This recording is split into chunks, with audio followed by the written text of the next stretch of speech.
We don't want a hot mic moment. Is that what you're saying? Friends. All right, 6:30. There we go. Let's call the meeting of Tuesday, May 19th, 2026 to order. I think our invocation tonight is by Commissioner Jortsma, and following that, we'll stand for the Pledge of Allegiance. Let's pray. Dear Heavenly Father, we thank you for the ability to gather here in Ottawa County on a beautiful night in some warm weather. And we pray for your hand of wisdom and guidance on us as we do the people's work. We pray that our decisions and our discussion is honoring to you. And we pray all this in your Son, Jesus' name, amen. Amen. Amen. Please rise for the pledge. I pledge allegiance To the flag of the United States of America and to the republic for which it stands, one nation, under God, indivisible, with liberty and justice for all.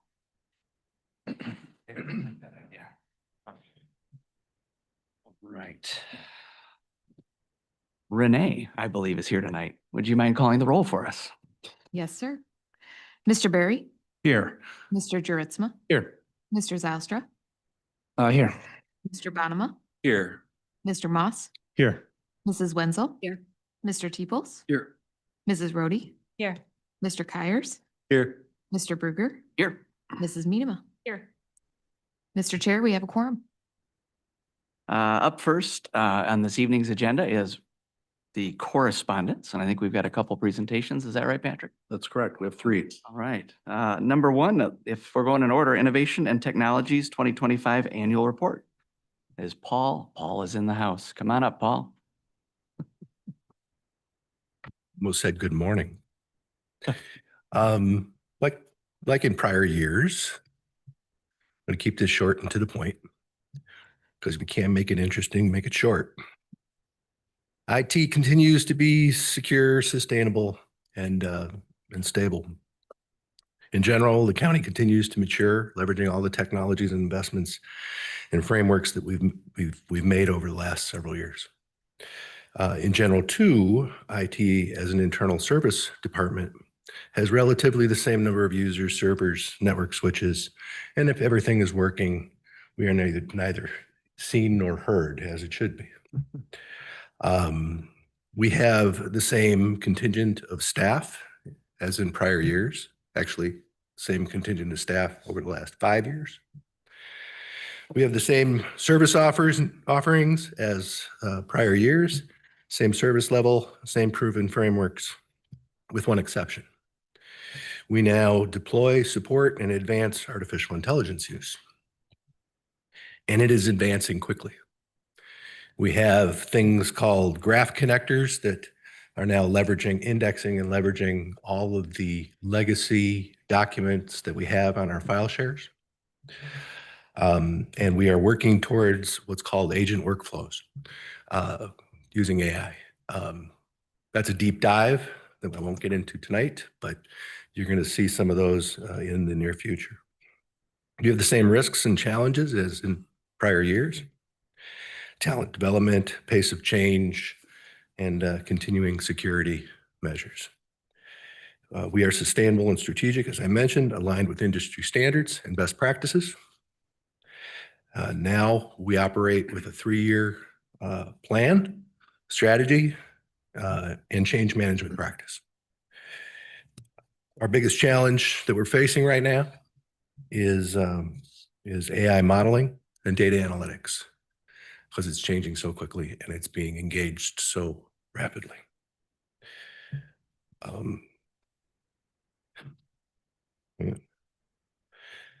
We have many things going on, but we've concluded the deployment and engagement of Boomi iPass for integration purposes. Again, a deep dive that I never want to have to explain. Our data center refresh is complete, as is our Cisco WebEx cloud telephony deployment, which is going to show some really interesting AI type advancements in the near future, in addition to just translating languages that we normally wouldn't talk. We continue to lean on the organization, promoting the engagement of all of our Microsoft Office suite, and it is being engaged aggressively. Departments continue to mature with their own operational frameworks. And of course, I'll let them speak to that when they give their annual reports. So closing, basically, we have a lot going on. We have a lot to do, but we have everything we need.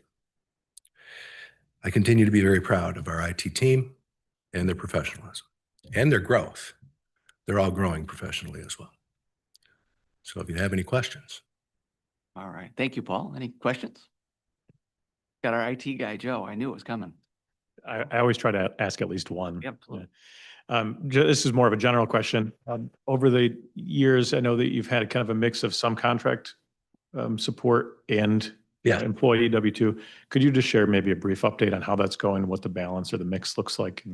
So we have engaged, a support vendor where we can do outreach for the technology support that we need when we need it, if we need it.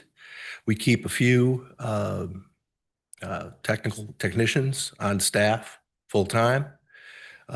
But there are times where we need, a mass of capabilities and talent to just show up in the next week, and hiring it and maintaining it, sustaining it is just not possible. So yeah, it's going well. It's going very well. There's a transition that occurs too, which is also good for the employees and the vendors, because they come, they learn, they grow, they mature, they move on, and we cycle again. Great, thanks. All right. Thank you, Paul. Have a good night. Yeah.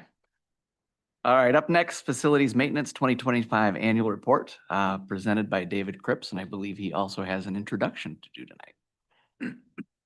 So you took my, I didn't mean to steal your you thought. took it away from me. I introduced it. I set it up. How about that? Yeah, so behind us here is Mark Denhartig. He's the new Assistant Director of Facilities. This is his second day, so he came back, so. Welcome, Mark.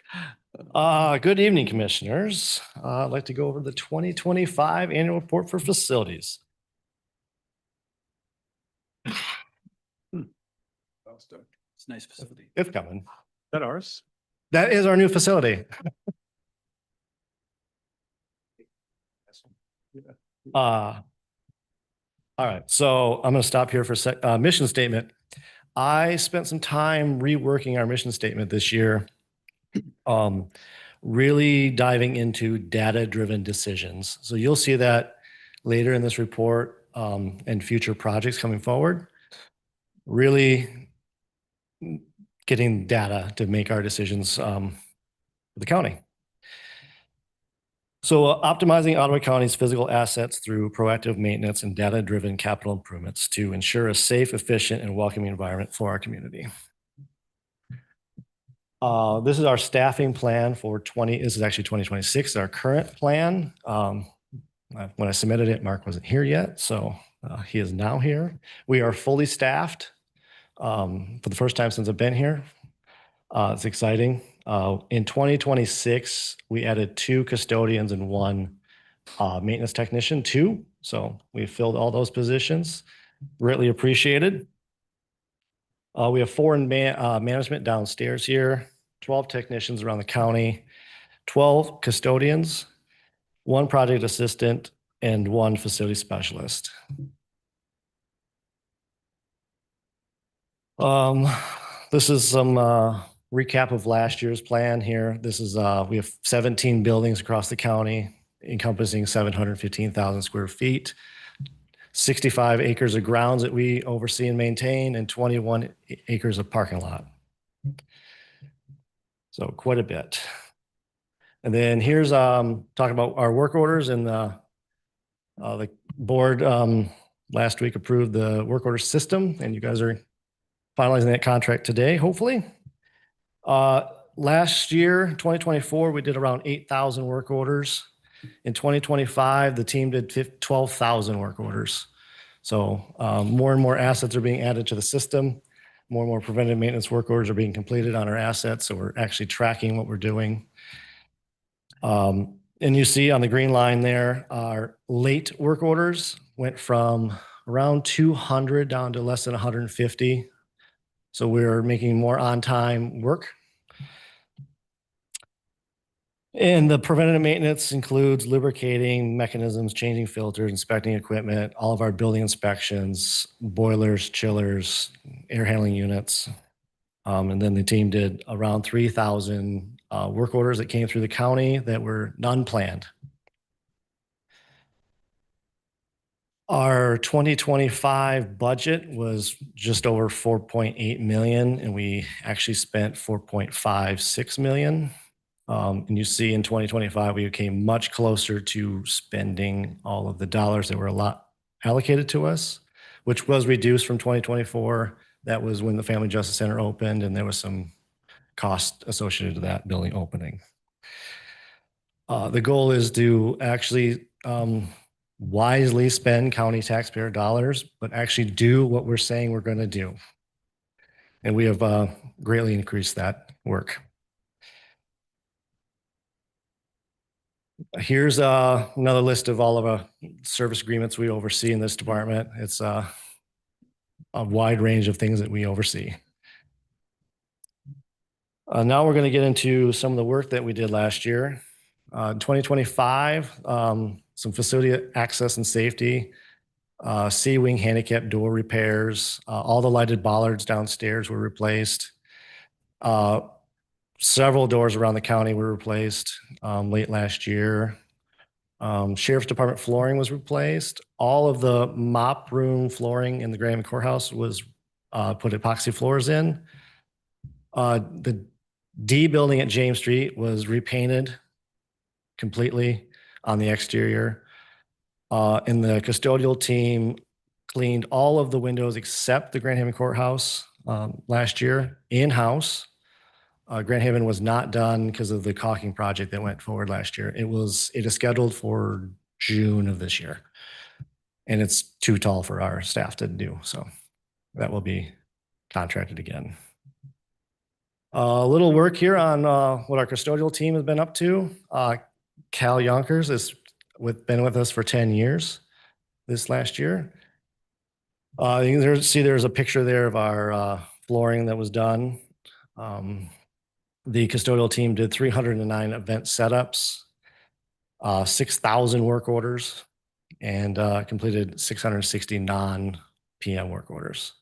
And then so far in 2026, we have completed the JJI and juvenile to floor replacement. All of the custodial shelving throughout all of our campuses have been replaced. We have cleaned the gun range downstairs. We have a contractor on board now to do that quarterly. Jail and juvenile detention carpet replacement. And one thing we're really proud of is in this year, we have expanded our recycling program around the entire county. It was only paper, and now it is all mixed recycling, plastic bottles, glass, metal, and paper. Our jail is actually, we've doubled our recycling coming out of the jail in this campus. We've reduced our waste going to landfills. So pretty proud of that. I don't have tonnage weights yet. That metric's still coming back to us, but yeah, really proud of that. Some other projects we did this last year, probate, Grand Haven probate window. You see there the left-hand picture, the doors were removed. Some new filing was put in. A lot of carpet work was done last year at Grand Haven and Holland.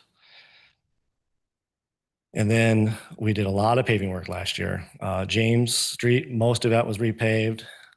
The jail was repaved, and a lot here at this campus was repaved as well. And the committee voted to approve all the paving at this campus this year. And then our compliance team, they oversee fire alarm, fire suppression, fire extinguishers, AEDs, first aid kits. They oversee the maintenance of our boilers and chillers, generators, electrical transformers, and make sure they're all in state compliance and operating correctly. We recently sent a maintenance technician to get his certification in backflow preventer certification. So we'll now be able to do that work in-house instead of contracting it. That will save several $1,000s a year. And then, like I said before, upcoming, so before you, later this year will be some requests for a capital plan. And then those big tickets coming out of that will be a facility condition report, a master plan update, and a space study for all county facilities. That will be our roadmap for our future CIP programs. Really excited to kick that project off later this year. And then here we get to our what we have done capital wise. All of these projects have been completed since I've started. So 13 of them have been completed. Yeah, we did a lot of work this year. These 13 projects are all in some sort of construction, design, or bidding. Another large amount of work that's being done by the facilities department. And then these 10 projects are currently on some sort of hold as we get more data. Again, the facility condition report will help drive these decisions. Some of them are underfunded projects, so we need to reevaluate what those look like, scope, funding. So here's the breakdown. We have completed 13. 13 are in some sort of working state, and then 10 are on hold. 3 projects are unassigned. So currently we have 39 CIP projects, totaling $16 million worth of work. We have spent 2.4 this year, and we have another 2 million in encumbrances.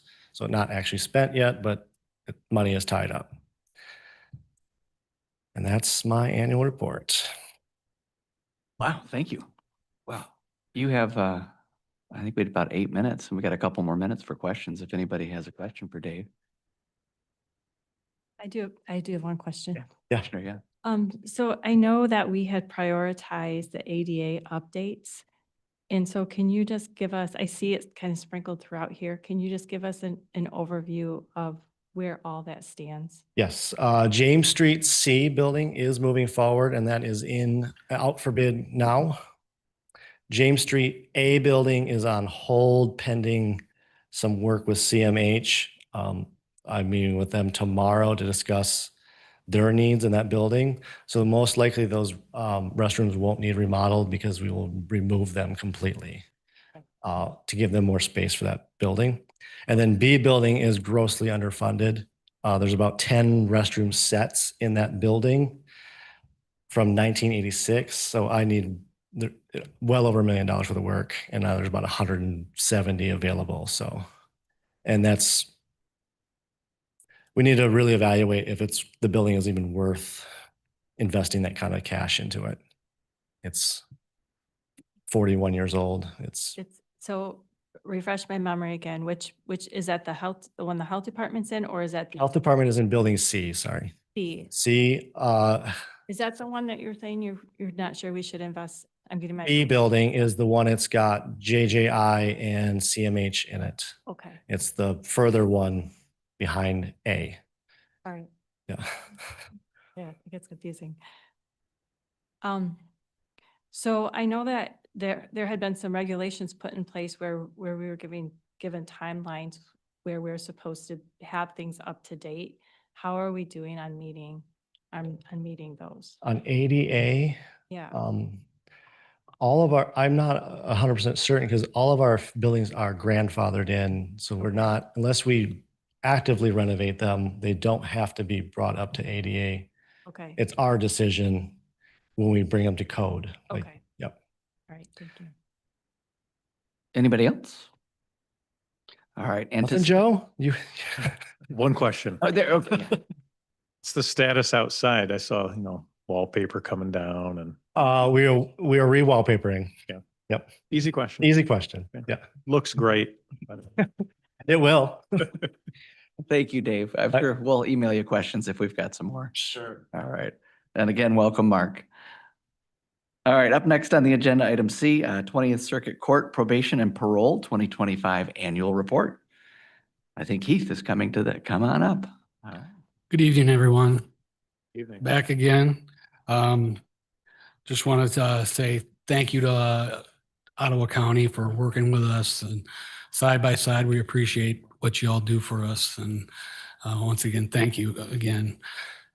The main mission of our department is keeping the community safe by encouraging offender success. What that means is that we hopefully through intervention programs such as substance abuse, addressing risks and needs, such as substance abuse issues, education issues, and employment issues, that we can hopefully direct our folks into better life choices than a life of crime. So we're hoping that we can encourage them to look elsewhere other than breaking the law. But we do have, if we do have to interventions to proceed with, we do arrests and do use jail and prison as intervention as well. Currently, we're supervising about 583 offenders in Ottawa County. One of the main documents we provide the county is a pre-sentence investigation report. This is the report that we provide the courts with background information on the person being sentenced.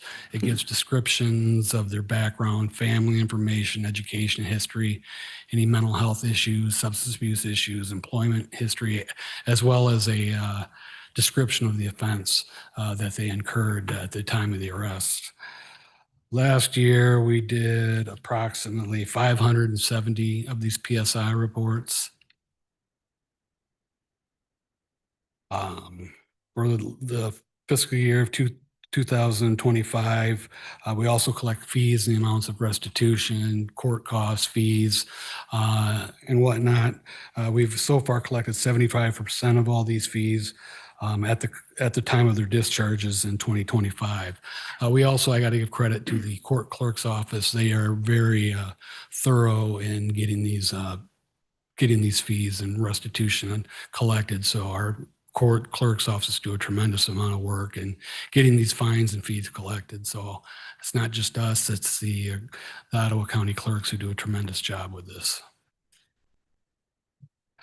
Last year, for 2025, it says 2024, we had 294 positive drug tests. Our biggest issue we have in Ottawa County is methamphetamine.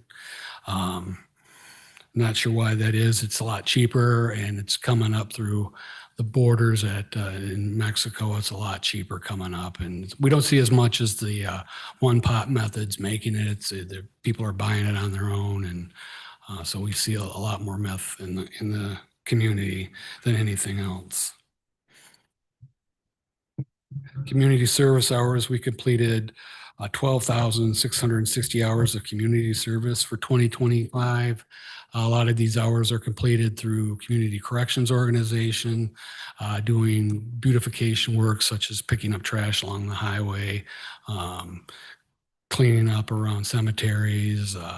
We also work close with local churches and have them cleaning up around local churches and setting up events and that sort of thing as well. We currently have 22 employees working for the department in Ottawa County at various locations in Hudsonville, Grand Haven, and Holland.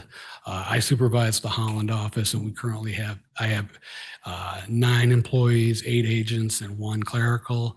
I'm currently in the process of hiring 1 new employee, so that'll bring me up to 9 agents. That's where I'm at in my office. But some of the interventions we do use as a department is tether, GPS, supervision. A lot of our sex offenders are currently under a GPS when they parole out. We currently have 10 active GPS sex offenders in the community. We also use a device called Scram. That's for alcohol monitoring. And there's something called the sobriator too. We don't use that as much as the Scram device, but that's the item where you got to blow in the morning and when you get home at night to see if you've been drinking. That's all I have. Is there questions you all have for me? Yeah, thank you, Heath. I think Commissioner Deeples has a question. Oh, sure. Thank you for what you do, Oh, first of all. thank you. Is there, do you get involved with juveniles at all, or is it all adults? This is all adult, All adult. adult felons, Okay, so 583 adult felons, adult felons. but whether they're on probation or parole. Okay, got it. Thank you. Joe? You called those PSIs? Pre-sentence investigation Okay, reports. thanks. A quick question. Sure. Seems like just a short year ago that you were here. Is there? It was in September I came. Okay. Yeah. I wondered. It Quick didn't turnaround. quite seem a whole year. Any changes since then?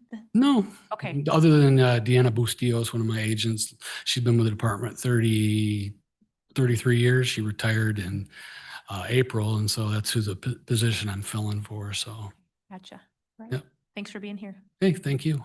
Once again, Ottawa County, we're looked highly upon in the department. We're always one of the, what do you want to call them? Counties they look at for doing things right. We look at how our partnerships are, whether it's with law enforcement, the community boards, our corrections board or CCAB board, the communication we have with everyone's outstanding, and that we're like a role model for the state. So I appreciate our work together, not only with the board, but like I said, with law enforcement, churches. We have a good thing going here, and it's great. And so I commend everyone here. Yeah. I just want to thank you again for your work. I feel like your department is one of those departments that within county structures kind of is invisible, but it's so important. It really does help people with rehabilitation, and it helps the community stay safe. So thank you Thank so you. much. Appreciate that. All right, with that, Heath, thank you very much. Thank you. Okay, up next on our agenda is public comment. If you'd like to address the commission, now is a great time to do that. Please keep your comments to about 3 minutes and state your name and jurisdiction, if you would. Hello, my name is Sue O'Connor. I am the president of the Ottawa County Employee Association for the 58th District Court. I'd like to thank you all for your time tonight. I'm just going to read from my paper because I'm really nervous. Sorry about that. So I'm just going to read You're what I doing great. have here, okay? I would like you to know that I'm passionate about my job and my position in the union. I'm here to show that I care about our union and all the union employees. I'm going to do my best to stand up for each and every one of us. The implementation of the wage study as proposed to you will cause a great divide among the county and union employees, not just the union that I represent, but all union members of the county.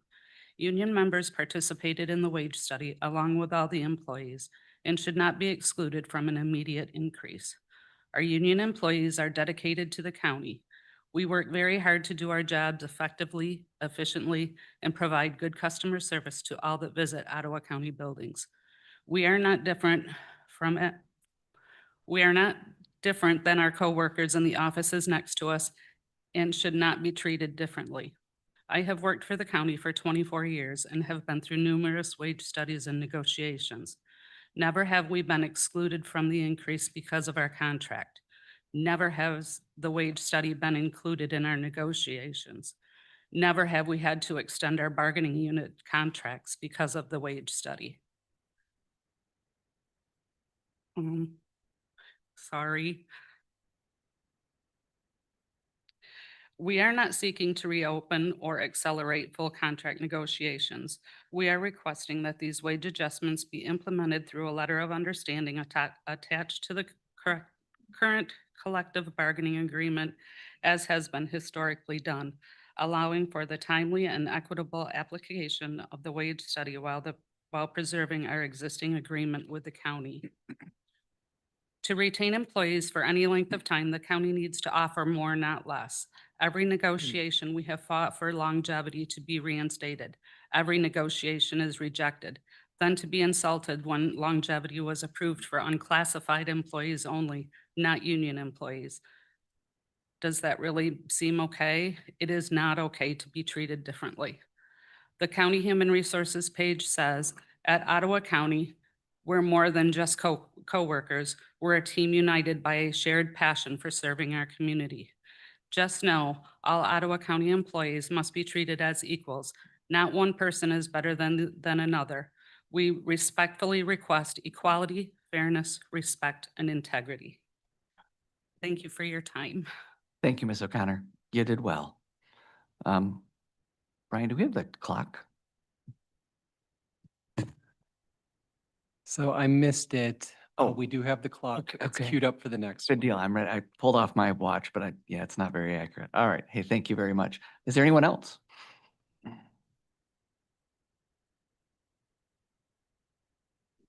Evening.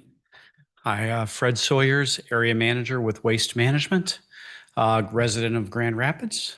I'm here tonight to sit in on, just listen to the conversation with the agenda item for the solid waste ordinance.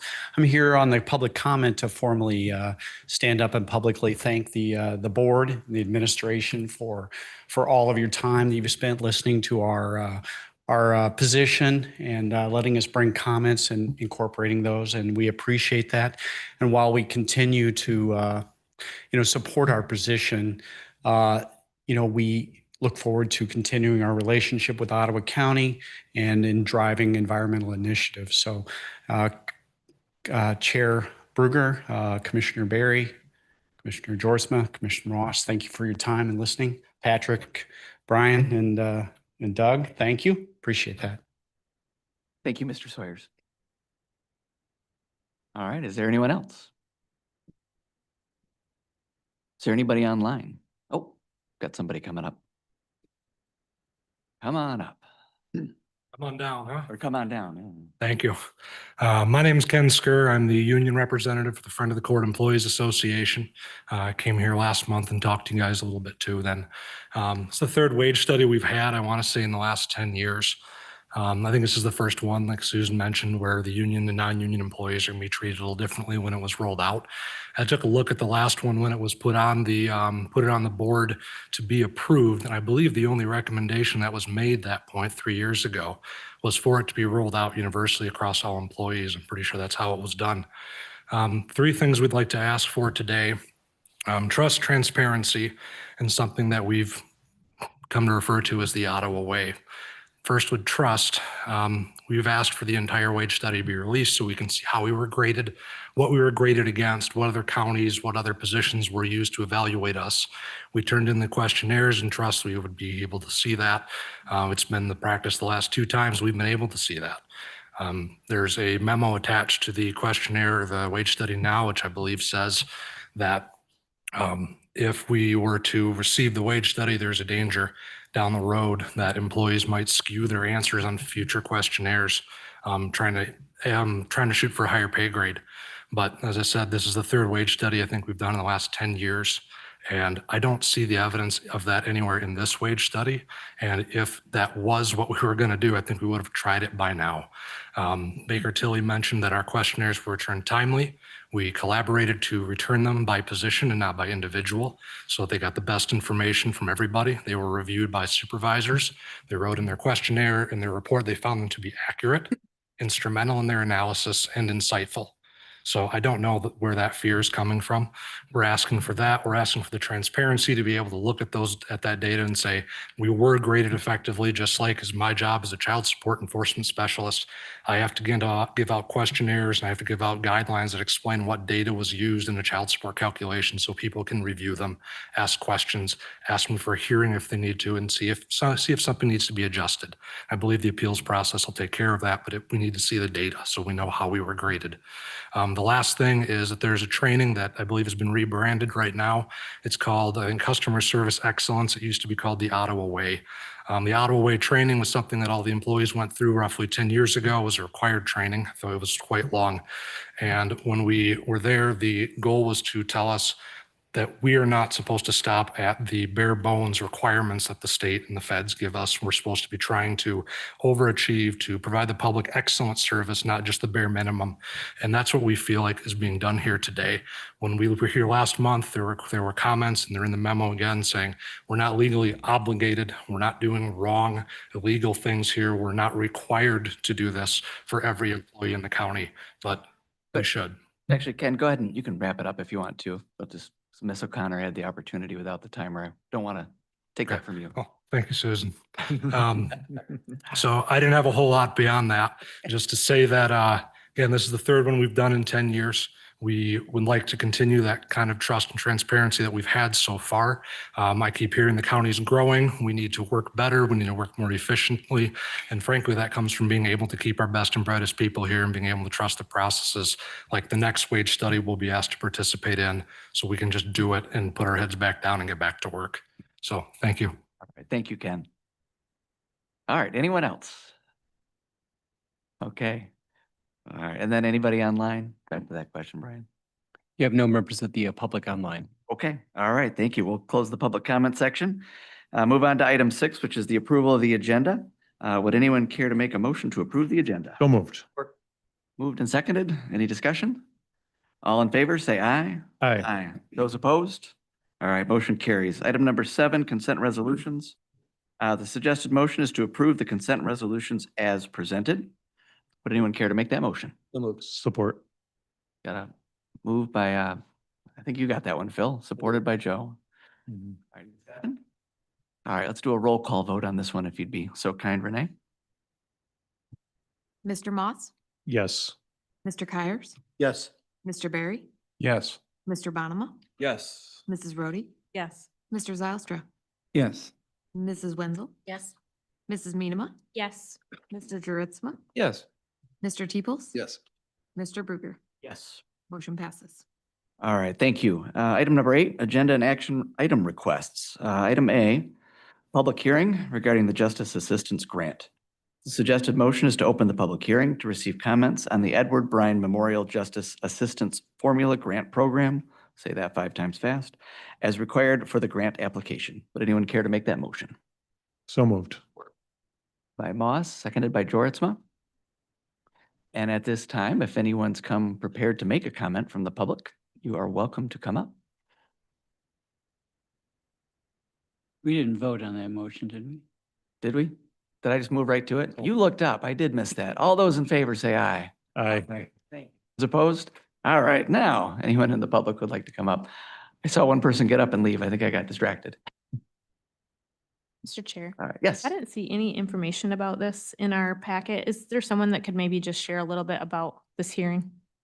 Yeah, and I know the undersheriff's here. I'll invite him up too, but this is a formality to hold a public hearing as part of this grant.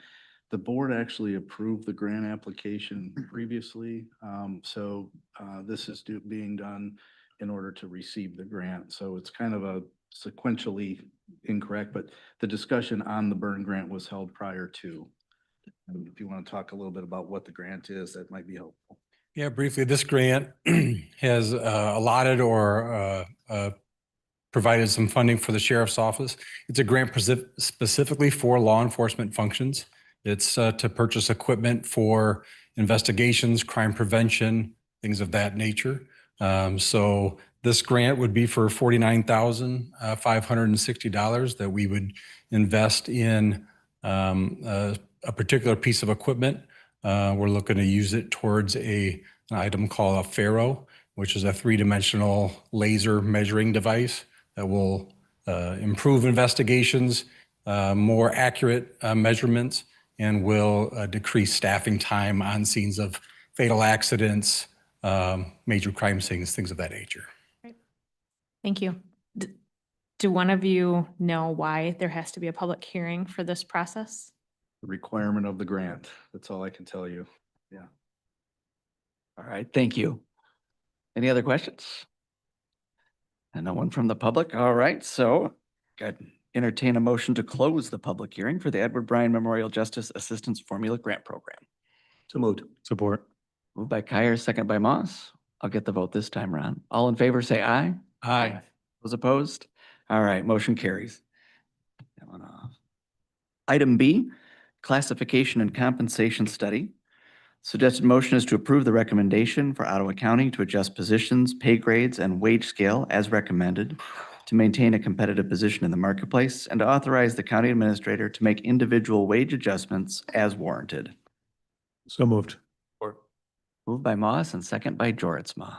All right, and I see our HR specialist has come to the podium. The floor is yours, sir. Yes, good evening,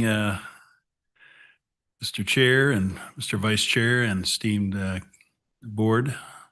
We're back again to just redeliver the recommended classification and compensation study that commenced in 2025 and is now come to its conclusion. And so we wanted to again ask the board for to approve the motion before you. So I'll be glad to take any further questions. We've discussed this matter a few different times at this point, so I'm open for questions that you may have. Thank you, Scott. You might as well take a seat for just a moment while we go around the podium, but thank you for being available. And Mr. Chair, just wanting to let you know, Sarah Town is also available from Baker Tilly if there's any questions for her. she's online, or? We can bring her in, yes. Okay. Mhm. All right, good deal. Well, I think everybody's available for questions. Who made the motion here? I think Phil or Joe did. I think Joe did. Yeah. Commissioner Moss, you're first out then. Go for it. Well, first to bat, no, I'm all set for now. Oh, okay. Yeah, Gonna pass. thank you, though. All right. I'll pass to Jordan. Is it? Jordan? Yeah, same as last time, I think. Well, I'm appreciative of all the hard work that was done by staff and by Baker Tilly on this. Eager to get it done. All right, thank you. Anyone else? Are we going around or? We're going around. You got it. Yeah. Go ahead. Sure. Yeah. Okay, cool. So Doug. actually, Scott, if you could come up again, I really appreciate your time and I really appreciate the discussions you and I have had the last few days. Most of them I've said around step 8. And, I continue to have concerns about step 8. I know it's not a lot of individuals, but there are individuals that we value very highly here. And I realize that it's not, millions of dollars, but at the same time, it's not a millions of dollars. So we can, I think, fix this problem. I'm just going to kind of see what you think about step 8 and kind of maybe the way I understand it is that we have 18 folks red circled, move from step 8 to step 7. They maintain their salary, but they're kind of sitting in the freeze box until the max hits them, and then they're activated for COLA increases. That's the current understanding? Yes, I do appreciate the conversation as well, Commissioner, that we've had, and certainly the seeking understanding on that particular change from the step 8, moving, eradicating that broadbanding out to 20 grades instead of 19. I would say this, Commissioner, I think in retrospect from our conversations, we talked a bit about the COLA. And obviously, we know that the COLA is not a guarantee for any of us here at the county. It has been something that has taken place over the recent years that I can speak of. But of course, that's subject to approval from this board, obviously. So with that said, I would suggest that there would be further discussion from our discussion and inviting others, the county administrator and his team and so forth, fiscal services to the table with the board in looking at the COLA options that we may have for I believe it's it's like 19 employees that are red circled that are in essence what we're saying is they are above the newly proposed and recommended wage scale for their respective pay grades. So they've come in above that. So looking back at the step 8 process, I'm not here to make any delineation about that decision necessarily, but I think what it in a sense may have done to us in those positions is brought us prematurely to very high levels of in those particular classifications, so much so that they're still higher than the current market study yields. So that's just the circumstance we have. But I certainly, as your HR director want to come to some sort of, amicable situation or amicable solution that it keeps those employees in mind, as well as the county's Sure. So resources. what would that solution look like for you? Well, I would suggest a couple of different options, and I would say this though with an asterisk. I think to the impending vote, if it were for this particular wage study before you, that the COLA discussion in a whole, and I'm certainly going to participate in your question as we've talked a bit about this, and that's I'm comfortable doing that. But I think the overarching conversation is the wage study itself, and the COLA is not part of the wage study per se, as far as the curriculum, if you will, that Baker Tilly's attempting to implement, the county's attempting to implement, does not have any deference to a COLA, to premiums, to differential pay, Well, any other pay. in the sense that it says that these 19, 18 folks won't receive COLAs. Well, So that- it is making a declaration about COLAs. Well- I mean, I well- understand that, there's no guarantees about the future, but what this study says is that basically you're guaranteed not to get COLAs. I don't know. That's the way I read it, and that's the way, It's the way- and maybe Sarah has a different opinion on that, but. Yeah, I don't read it that way, and we have not had that discussion. We need So clarification then from Baker Tilly, because that's the way I understood Okay. the original presentation. And we've got that's the Baker way, Tilly when on I the read line. it again, that basically said, you are guaranteed not to get COLA. Not to get until- COLA. Until Okay. that max hits your current wage. yes, Sarah, could you take that question for the commissioner, please? Sarah, we can't hear you. We're not sure if we have you muted or if you are muted.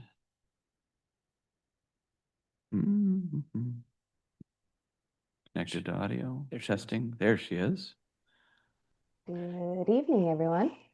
All right, Sarah, did you understand the question regarding COLA and the 18 or 19 employees that are presently above the current pay scales for their category, or however I want to say that? To a degree. So I'll just chime in with when we're looking at the implementation scenario that we calculated as part of this adoption of the new classification and compensation system for Ottawa County, we did identify those 18 employees who are currently at a step 8, and because of their new system, having gone away from that step 8, one for consistency across the entire organization to realign to market. These 18 employees have a current salary that is above the new proposed maximum and therefore would not receive any adjustments as part of our calculations. Now, the county is free to provide any allocation for those employees as needed. It's an employee allocation, though, not necessarily an adjustment to the overall pay structure or a modification of the structure or where the positions are landing.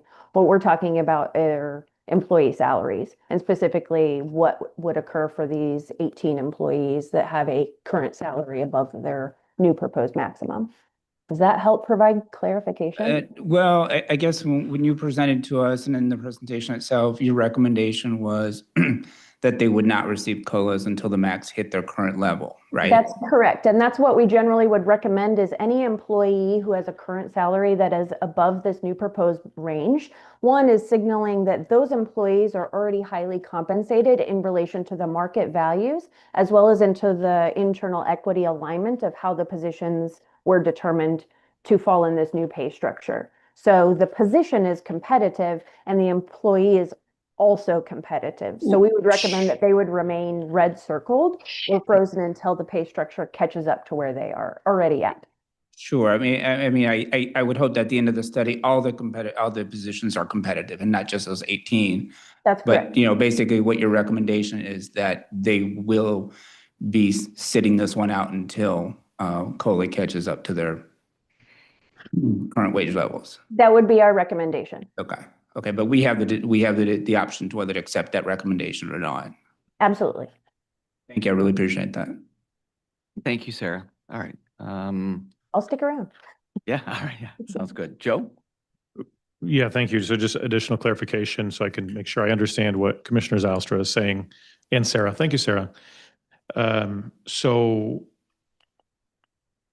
the county in implementing the wage study, I understand what that means, and I understand Sarah's explanation. Thank you, Sarah. But as the years go on, so next year, the year after that, the board, working with administration and HR, can make individual determinations as seen fit, if, whatever that looks like. So that's my understanding. It's not that it's locked in stone forever, right? Recommendations are recommendations. Right. The model that's recommended by Sarah is to allow that position to catch up to the wage, or the wage scale to catch up to what that position is. You could do a number of things. You could offer a lower COLA to those individuals than what the wage scale is getting adjusted to, and you'll still have the same effect of them catching up and bringing parity. That makes sense too. Do we know, and that is a great idea. Do we know approximately how long it might take to catch up? Like in general, we're talking like a year? Yeah, I can answer that quickly. And by my count, it's 19. It was 21, and we had a couple of changes, but 19 employees. I would also add this: there are many more than 19 that were at pay grade 8. The good news is many those other employees, I think it was maybe 11 or 12 other employees, have been moved into other pay grades. So they are going to enjoy further steps because of this new wage scale recommendation. So I wanted to add that this isn't every single employee that was at step 8. These are the employees that are at step 8, but they're actually above the new max, as we stated. So with regard to the question that you asked, Joe, as far as repeat that length of time. We're talking a couple years. We're talking the employees that are over the amount, the max amount, the 19 of them are all less than 3% away. So, for instance, they were at the old max. Then to get to the new max, it's less than 3%. It's like 2.7 something percent, roughly. 2.54 on average. Great. So even in what maybe some would call worst case scenario, we're not talking about a long amount of time. No, it would be one. It would essentially, it could be one COLA. I mean, we don't know what the COLA might be. Hypothetically, if it was 3%, obviously that would take care of, just the one cycle. Well, there's a lot of positions in the county, and this, wage study makes changes. And like you just said, some of the changes actually are net benefit, or, to some of these individuals who were at step 8. And well, yeah, because these employees were, they received the benefit of higher pay than even what the max yields now in the current market. So there's certainly a benefit for those employees that they've enjoyed. Yeah. But I'll pass to somebody else, but I'd just like to say thanks to Patrick and, and Scott and everyone for the additional time and working through something that I think the board cares very much about and wants to make sure that people are heard. So I appreciate that. And I know it's a little difficult, but we're working through it. Allison, go for it. I guess one question I have is, obviously you took in the recommendation from Baker Tilly, and I'm wondering how much Patrick and Scott, how much that you took into just maintaining like positive relations. Obviously, we had one process that we went, that the employees kind of came to understand of what wages they were coming to make. And I can understand perhaps where the 18 currently that are some of our most seasoned employees at the top levels of departments and whatnot, might see it a little bit as, I don't know, I'm just wondering if some positive relations was put into this besides just looking at the data of was that a conversation that took place? Because I think that's something that we should be discussing. I agree. I mean, this is, these are highly sensitive discussions and they affect people's livelihood. We understand the importance, and I think we have really taken a pause and stepped back and evaluated the process, providing an extra opportunity for one-on-one input at the department head level with Baker Tilly, which I think was very well received. A lot of good feedback came out of that. A lot of changes came out of that. So again, as I said last time, there's no perfect wage study. They're never easy. They're never non-controversial, but you do the best you can. Baker Tilly has a very good model. I think it's sound. We have offered an appeal process that we look forward to going through, but I think we've brought it as far as we can bring it. I mentioned the fact that we've reached out to the unions and offered to extend their contracts a year by bringing them in right now. But the two scenarios in which wage studies have been implemented before are different, and I explained that in the memo to you. So I think we're on good ground. We're going to try to continue to have conversations, but we have some flexibility once this is in place.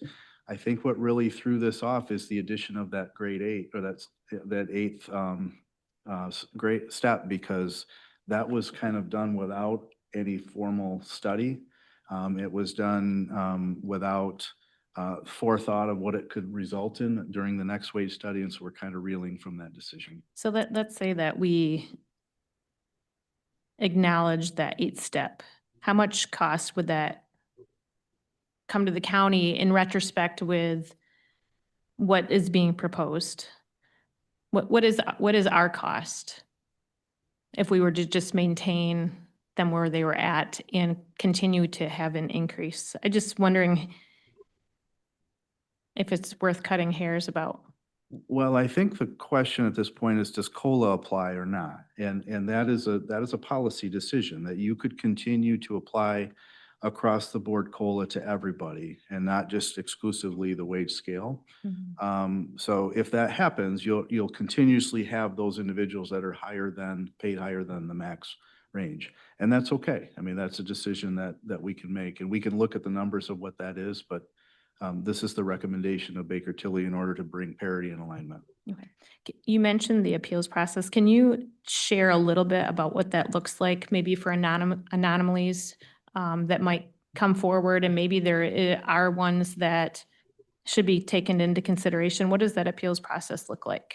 Want to kick that one to you, Scott or Sarah? Yeah, sure. The appeals process starts 6 months after the approval of the study. Then it opens a window of 30 days where an employee that has full support of their department head or elected official with the department to prepare the form that we have, and then add other information that's relevant to their appeal, and to submit that to the HR department, which in turn will submit directly to Baker Tilly.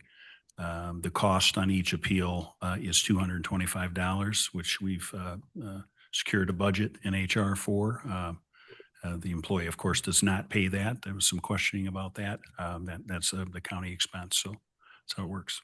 Maybe Sarah can answer the question of what kind of anomalies might surface through the appeals process where you would consider changing the opinion on the wage. So in looking at an appeals process, again, the majority of the evaluation comes from the safe compensable factors. And so those compensable factors that we reiterated in our presentation are also outlined in the final report. There are 9 compensable factors that we use to evaluate all of the positions in the county. If there are substantive changes to those based off of either the documentation that they're providing, a job description, or a position analysis questionnaire, that's what we're using to make that adjustment. So it's not anything outside of those 9 compensable factors, but again, looking at evidence related to how that position may have changed since we first evaluated it as part of the wage study. All right. Jordan. Yeah, I just commenting, going back to the previous discussion. To me, what I like about what Baker Tilly's process involved is that it was looking at the job and the service, not at the individual. Individuals are hugely important. They are the ones who implement it. But at the end of the day, as a county government that's responsible to the people, we're tasked with providing services, not with providing people, right? And so I like that piece of it. In light of that, with these 18 who are off the scale, I don't know who they are. I don't frankly really want to know who they are because it doesn't matter to me who they are, right? You take the person out of it and we look at the service that's being provided and the job that they're doing. And according to Baker Tilly, in one sense, some employees we were maybe underpaying and some employees we're now 18 of them in a sense overpaying. I'm not saying we cut anybody's wages or anything like that, but I do think the natural remedy for that, like Patrick said, if we let COLA catch up, they'll get caught up and they'll be a part of the process just like everybody else. It does concern me to leave 18 people as a carve out or as an exemption that are going to continuously be above everybody else. And I think aligning it takes the person out of it, takes the individual or the ego out of it and makes it so everybody can point to a system and say, hey, we are following a system. Here's the formula. It has nothing to do with your ability to negotiate, has nothing to do with, favoritism, nothing like that. So that to me is an attractive piece of it. So doing an exemption or carve out is concerning. All right. Thank you, Jordan. Doug? So I appreciate Commissioner George's concern and, I'm not comfortable going forward, leaving 18 folks, especially folks that we really appreciate their service with us hanging. I think we can come up with a stipend measure that makes sure that we maintain the max on step 7, at the same time leave them whole.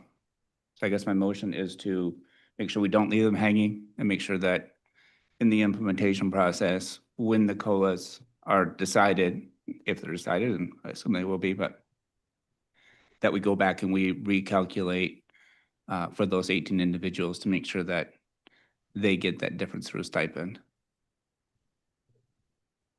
I think I'd need to clarify on that motion before we could get a second on it. Can you maybe repeat? Sure. So I'm What looking you at, want it to do?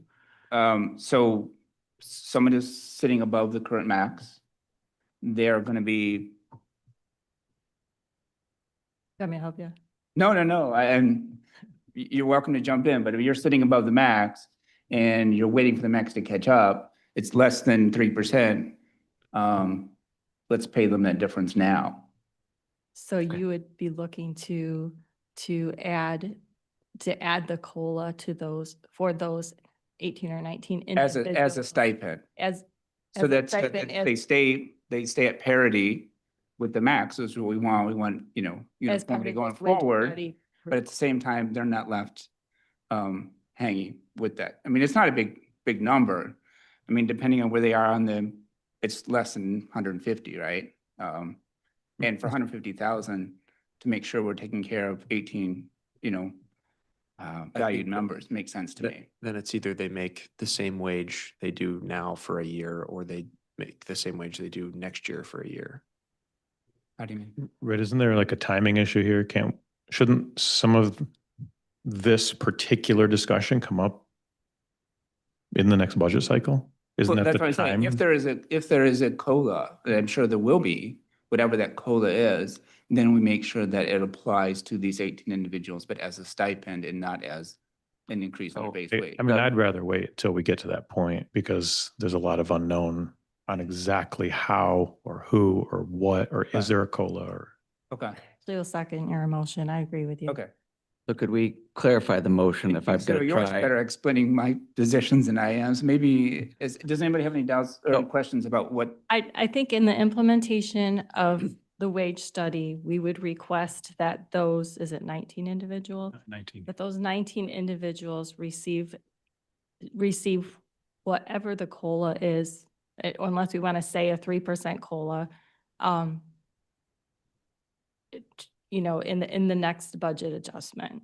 So essentially, So stepping away from the motion a second, essentially it's guaranteeing that they will get the COLA because right now as proposed, they will not.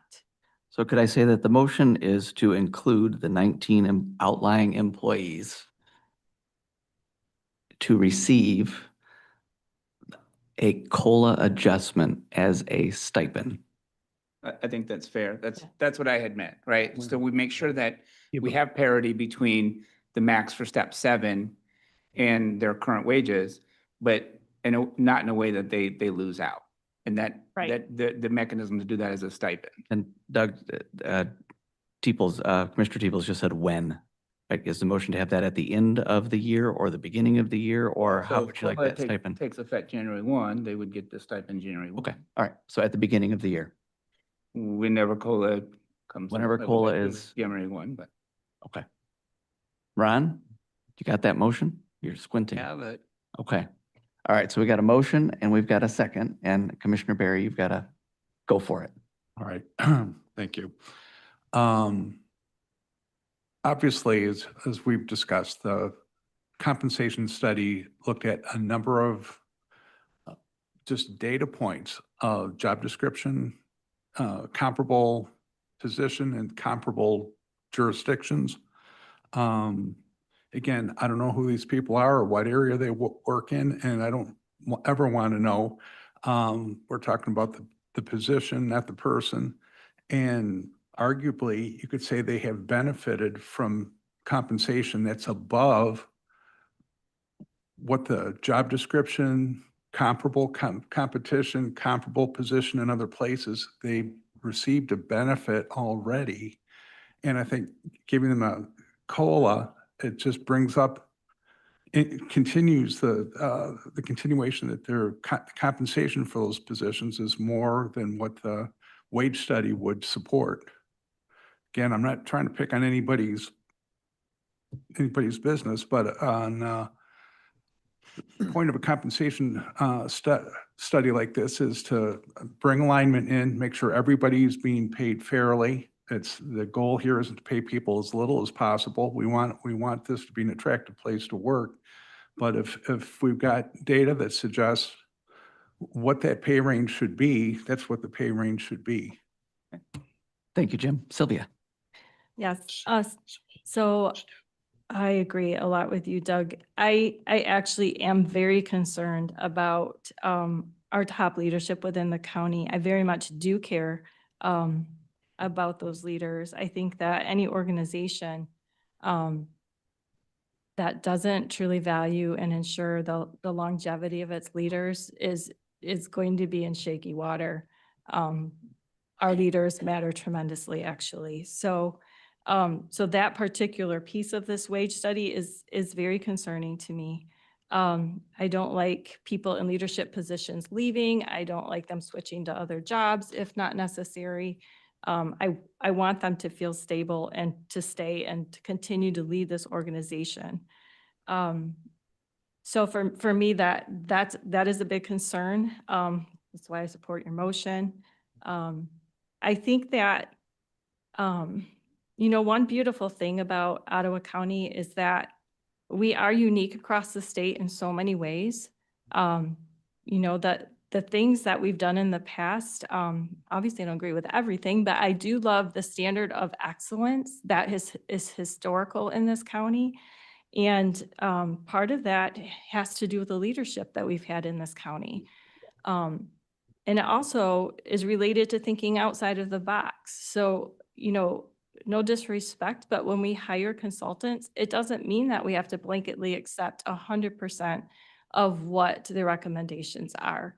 I think we do have the ability for some nuance, for adjusting things to specifically meet the needs of this county. So I do agree with most of this wage study and most of the things that are wanting to be implemented, but this particular piece is very concerning to me. Thank you, Sylvia. John? Yeah, I applaud the work study and the work that went into it and then the work that's been going on to address lots of issues over the last couple of months. I know that the purpose of the study is to recognize the value of Ottawa County employees. I applaud that, which is what we should be doing. And I see that study as that effort to make that happen. I also think that the wage study is, Commissioner Georgtsma and Commissioner Berry just pointed out, is to put a system in place that's uniform, that we can all rely on consistently for what it is. Yes, okay, we have a few employees that are at the higher end of the scale. But the overall objective also is to put this into a form that we won't have this, that we're all together lockstep, but we know, and it's a very competitive wage. So I don't support, if we want to make a COLA adjustment at the end of the year and we think it's appropriate as a board, that's like in 6 months from now, guys. It's when we'll be doing this again, that would take effect in January. So I think we need to trust the process, trust the economy, and Commissioner Zylstra, if you think it's appropriate, then bring your motion then, because we have a remedy for it. But I trust the way it is, and I think the overall purpose of stability is really vitally important, even though unfortunately someone doesn't get, or 19 folks aren't getting the bump that they would otherwise think they should get. I see Sylvia's would like to add a second comment just before we do that. Does anybody else want to throw a first one out there? Or? I'll wait. All right, okay, Sylvia, go for it. Yeah, so I just missed adding some data that Commissioner Miedema had asked for. So I just did some quick calculations, and if those 19 employees averaged $170,000 in wage each, and I have no idea what the actual average would be, but if they did, giving them a 3% COLA would come to $96,900. If those 19 employees average $200,000 each, then that 3% COLA would come to $114,000. And so it's not a huge amount of money. And to me, like that money weighed against risk is not substantial. So to answer your question, that's what we're looking at. Yeah, and just to clarify Commissioner Brody's point, I mean, these are folks that the proposed scale is 114 to 178. So it's hard to say exactly where they fall on that, but 3% of the median point of 131, I think that's very affordable. So under 100,000. You're good. I'll just chime in a minute.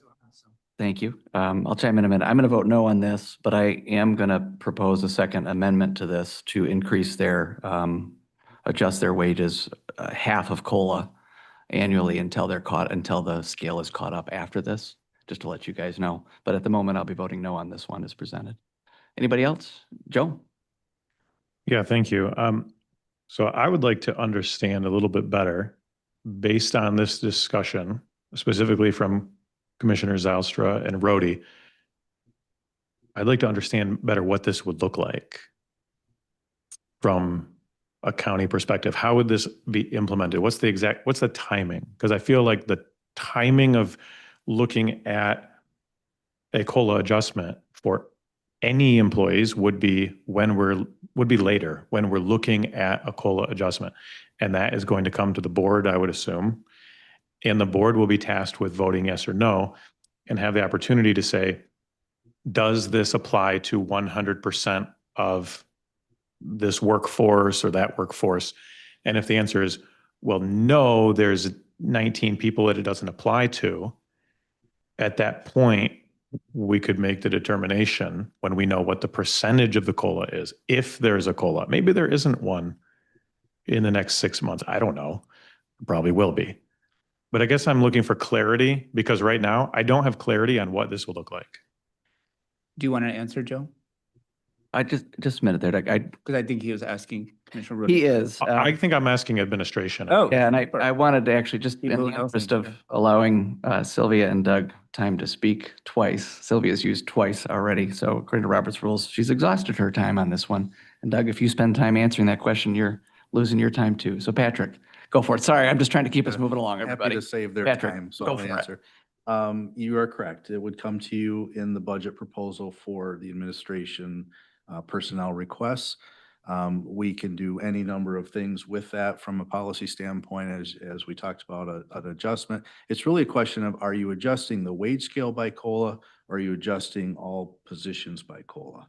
That's really what we're talking about. And typically, you'd be adjusting the wage scale because that encompasses all positions. But in this case, you've got 19 that fall outside of it that would require special attention.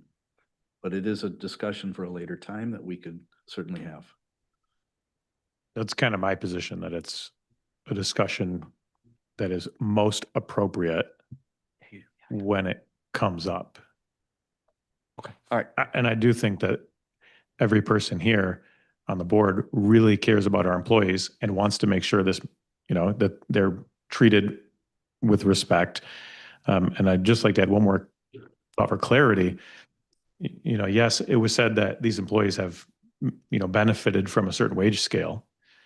The county has benefited too by retaining them, retaining their service.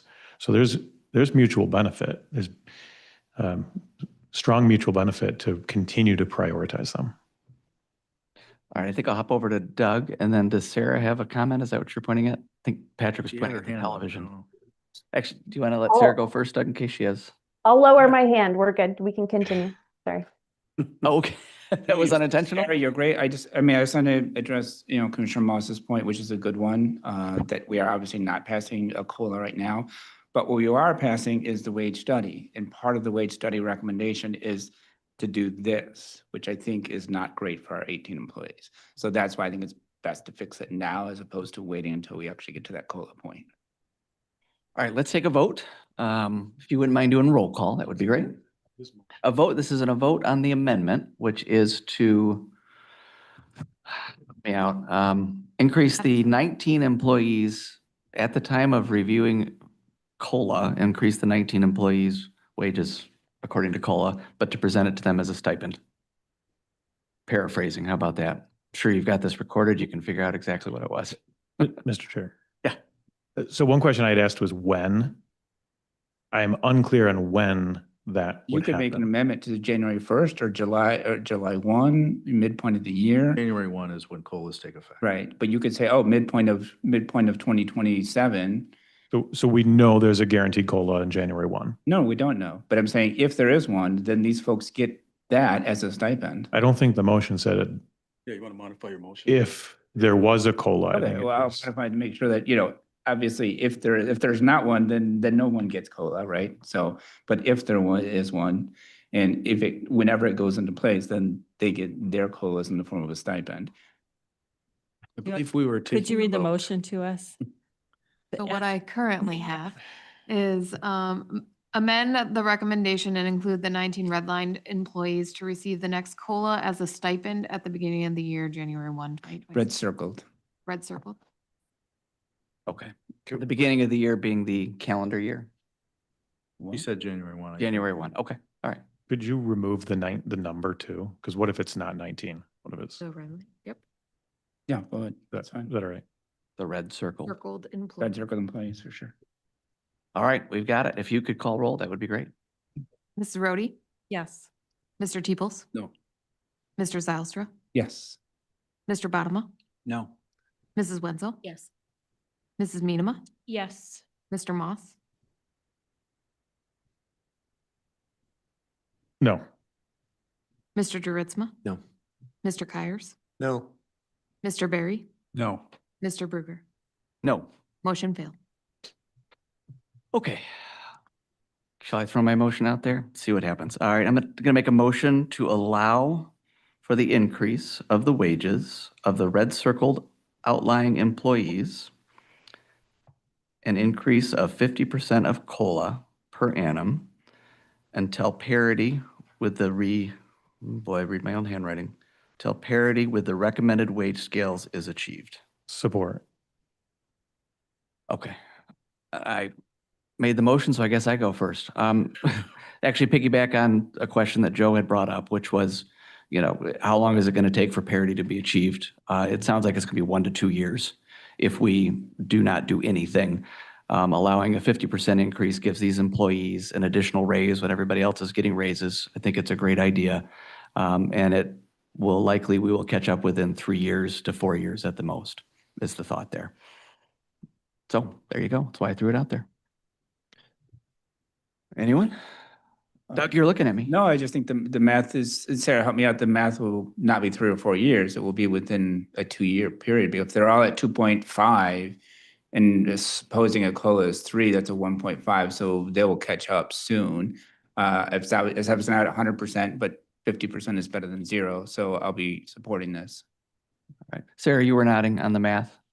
That's correct. It's about a year and a half, depending on your Okay. COLA Not implementation. as long as I thought. Okay. All right. John?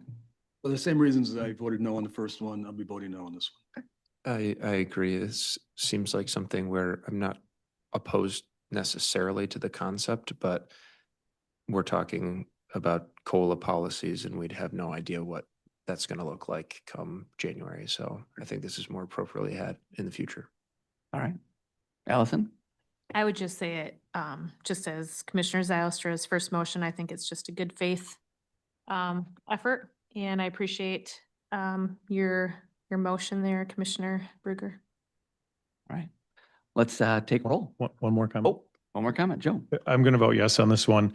And I'd just like to highlight that when we get to this point, a little bit either later this year, we are not precluding ourselves from doing something else that makes more sense at that time.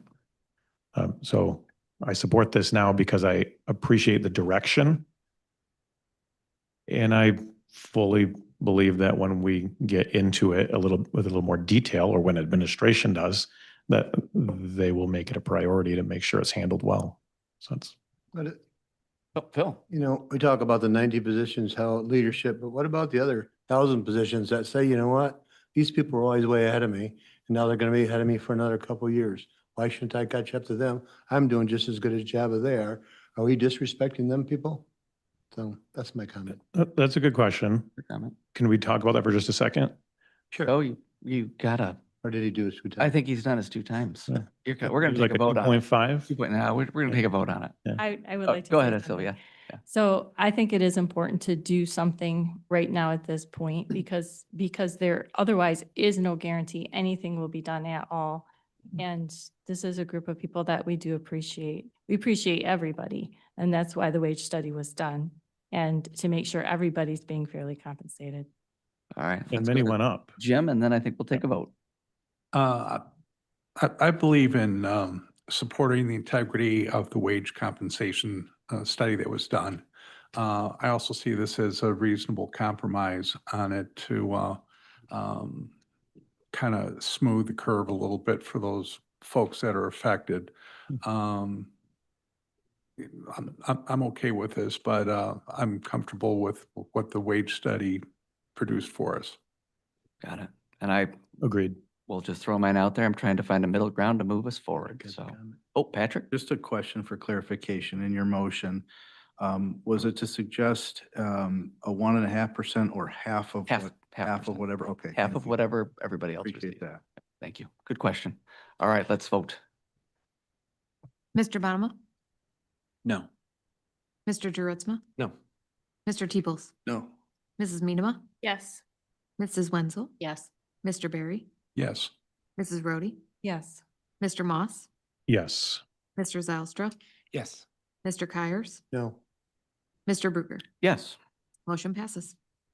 Okay, so now we're back to the original motion on the table, which is to approve the implementation of the wage study. Patrick? I also have one more comment on that Okay. motion before, and that is just a friendly amendment suggestion would be to consider making it retroactive to May 1. I think I Oh, talked to some. I'll make that motion. So. Yeah, Support. it's true. Okay. Hmm. All those, well, It's a friendly I amendment. assume- friendly amendment? I think he made the original motion. I seconded it. So. Okay, okay. So we're good with that. Got it. That's in. We'll Did you just get that, do a Renee? voice vote anyway, just to. Yeah, let's do it. All those in favor say aye. Oh, wait. So the friendly, sorry, Ron, go for I'll it. make the motion to make it retroactive. where you're going. I'm. Yeah. Let's pause a minute. The motion is to amend The the motion to make original it- motion to make it retroactive to May 1. Yeah. By Joe, seconded by Jordan. I know it was a friendly amendment. We're going to vote on it anyway. All those in favor say aye. Aye. Those opposed? All right, there we go. Do we actually have to do a voice vote because it affects money? Money, Yeah. yes. The final. Final one, I think, is the voice. We're still Okay. getting back to the main. Sylvia, bring up a good point, though. With amendments, we typically do a roll call. So, all right, any other amendments? Oh, Doug. So All I have right. one that is probably not in the $100,000 ballpark, but I think we've had a lot of great public comment. We've had a lot of folks reach out to us about the union, non-union issue. I know that the recommended model is A, non-union, non-sworn, but I would like to make a motion to adopt Model B, which includes all employees except sheriff sworn. Okay, there's a motion on the table. Is there a second? Okay, seeing none. Motion fails. Is that how I say that one, Ron? When there's not a second? Okay. All right, anything else? Okay, let's call roll. So this is on the original motion as amended to May 1. Mr. Kyers, Yes. Mr. Moss, Yes. Mrs. Medema, Yes. Mrs. Wenzel, Yes. Mr. Barry, Yes. Mr. Zylstra, Yes. Mr. Teeples, Yes. Mr. Bonema, Yes. Mrs. Rhodey, Yes. Mr. Juritzma, Yes. Mr. Bruger. Yes. Motion passes. All right, thank you, everyone. Thank you, staff, for all the hard work on that. That was a journey. Item number C, post-execution contract ratification. Suggested motion is to ratify all contracts on the ratification report pursuant to the county's contracting policy. So moved. Support. Moved by Jortsma, second by Moss or Kyers, depending on what Renee writes down. Technically Kyers. Kyers, all right. He beat me. All right, Kyers it is. Any discussion? Okay, all those in favor say aye. Aye. Those opposed? Motion carries. That one, The roll call, right there. Oh, See right apologies. behind it, it says roll call. We actually, You did, you put those there for I me. actually did that. You did, and I missed He was Regina. wearing his glasses. I'm sorry, Regina. I'm not sure what to go on or off. Gunner, so we could. Do a roll call if you'd be so kind. Yes, Mr. Teeples, Yes. Mr. Zylstra, Yes. Mr. Kyers, Yes. Mr. Barry, Yes. Mr. Moss, Yes. Mr. Juritzma, Yes. Mrs. Rhodey, Yes. Mrs. Medema, Yes. Mr. Bonema, Yes. Mrs. Wenzel, Yes. Mr. Bruger. Yes. Motion passes. Excellent. I see the next one is a voice vote. I'm going to underline that. There we go. Item D, investment policy, second reading. Suggested motion is to approve the revised investment policy for a second reading. So moved. Moved by Moss, second by Jortsma. Any discussion? All those in favor say aye. Aye. Aye. Those opposed? All right, motion carries. Item E, again, a voice vote, excellent. Artificial intelligence policy, second reading. Suggested motion is to approve the new artificial intelligence policy for a second reading. So moved. Moved by Moss, second by Jortsma. Any discussion? I have a question. Maybe you're going to answer it. The 1 year versus, yes, Yes. it was an oversight. The final version will be corrected to say will be reviewed every 1 year. Okay. Thank you. Every 1 year. All those in favor say aye. Aye. Those opposed? All right, motion carries. Remote work policy, second reading. The suggested motion is to approve the new remote work policy for a second reading. So moved. Support. Moved by Jortsma, second by Moss. Any comments? Yeah, and maybe Patrick anticipates my question as well. The word seldom still appears in the second sentence. Thought we made a friendly amendment to there to remove. At the seldom. committee, that was made as an amendment to remove the word seldom, Yeah. correct? Okay. I mean, I can make that motion again, but I thought we. Let's do that just so it's covered. Yeah, sorry about that. Yeah, no worries. We had discussed this in last time, right? Yes. Motion is to remove the word seldom from what? In the second sentence in one policy. Second sentence in one policy. Would anyone care to second that? Second. Second by Medema. Any discussion?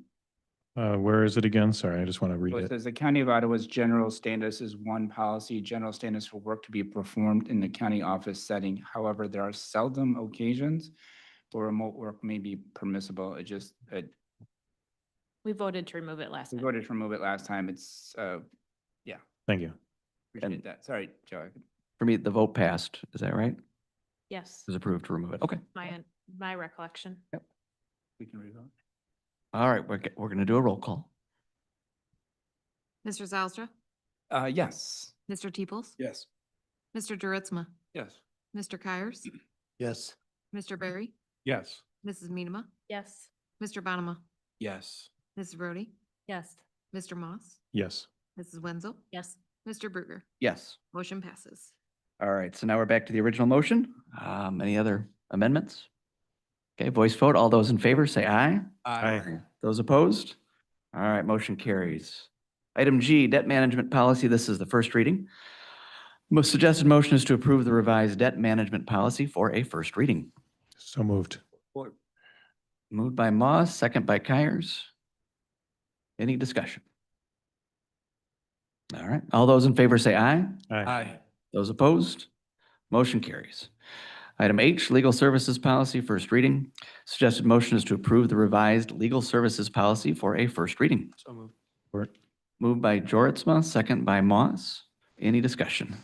Yeah, Doug? just a point of clarification first. I likely will have three motions or amendments. How do you want to handle that? You want to give me just two shots at each of the whole thing, two shots at each motion? Wow. I want to know ahead of time, so I just measure my time. I think what I'd like and what you should probably do for your own advantage are two different things. I think you should make You want each of those I separately. defer to your judgment. I just want to know ahead of time. If you make them separately, you get two shots at each one. How about that? Okay, thank you. They get seconds.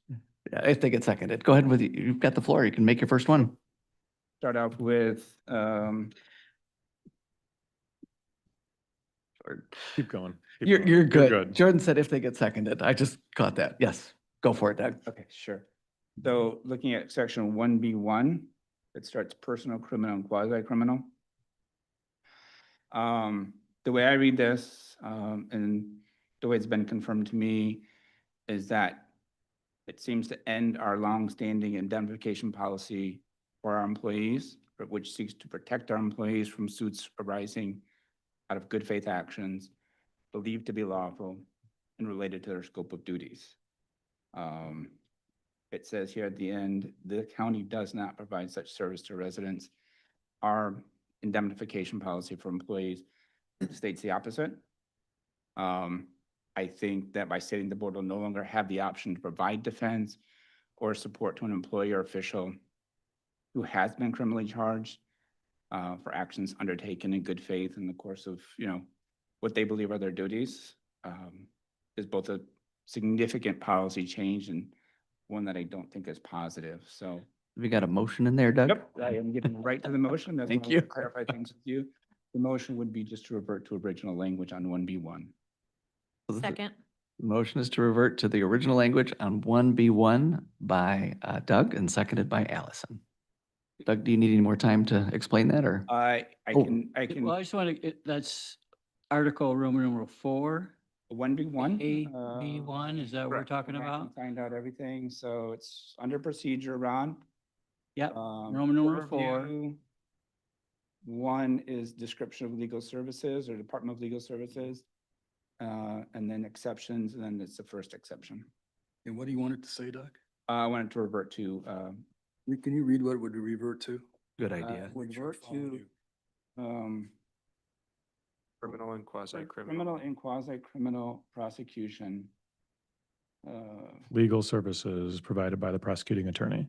Yes, that's it. It just says that quasi-criminal and criminal are done by the prosecuting attorney. I mean, it actually doesn't say much. You could actually strike the whole thing, but the important part is the last sentence that says the county does not provide such service to residents, for me, contradicts our indemnification policy, which I think is very clear that, we do offer that to our employees. I believe in section 9 at the bottom, it says, this policy shall not infringe on our current indemnification policy, which, as I read it, definitely does infringe on our indemnification policy. So that's why, we can either strike it or just go back to the original language. All right, so we've got clarification on the motion and Commissioner Teeples.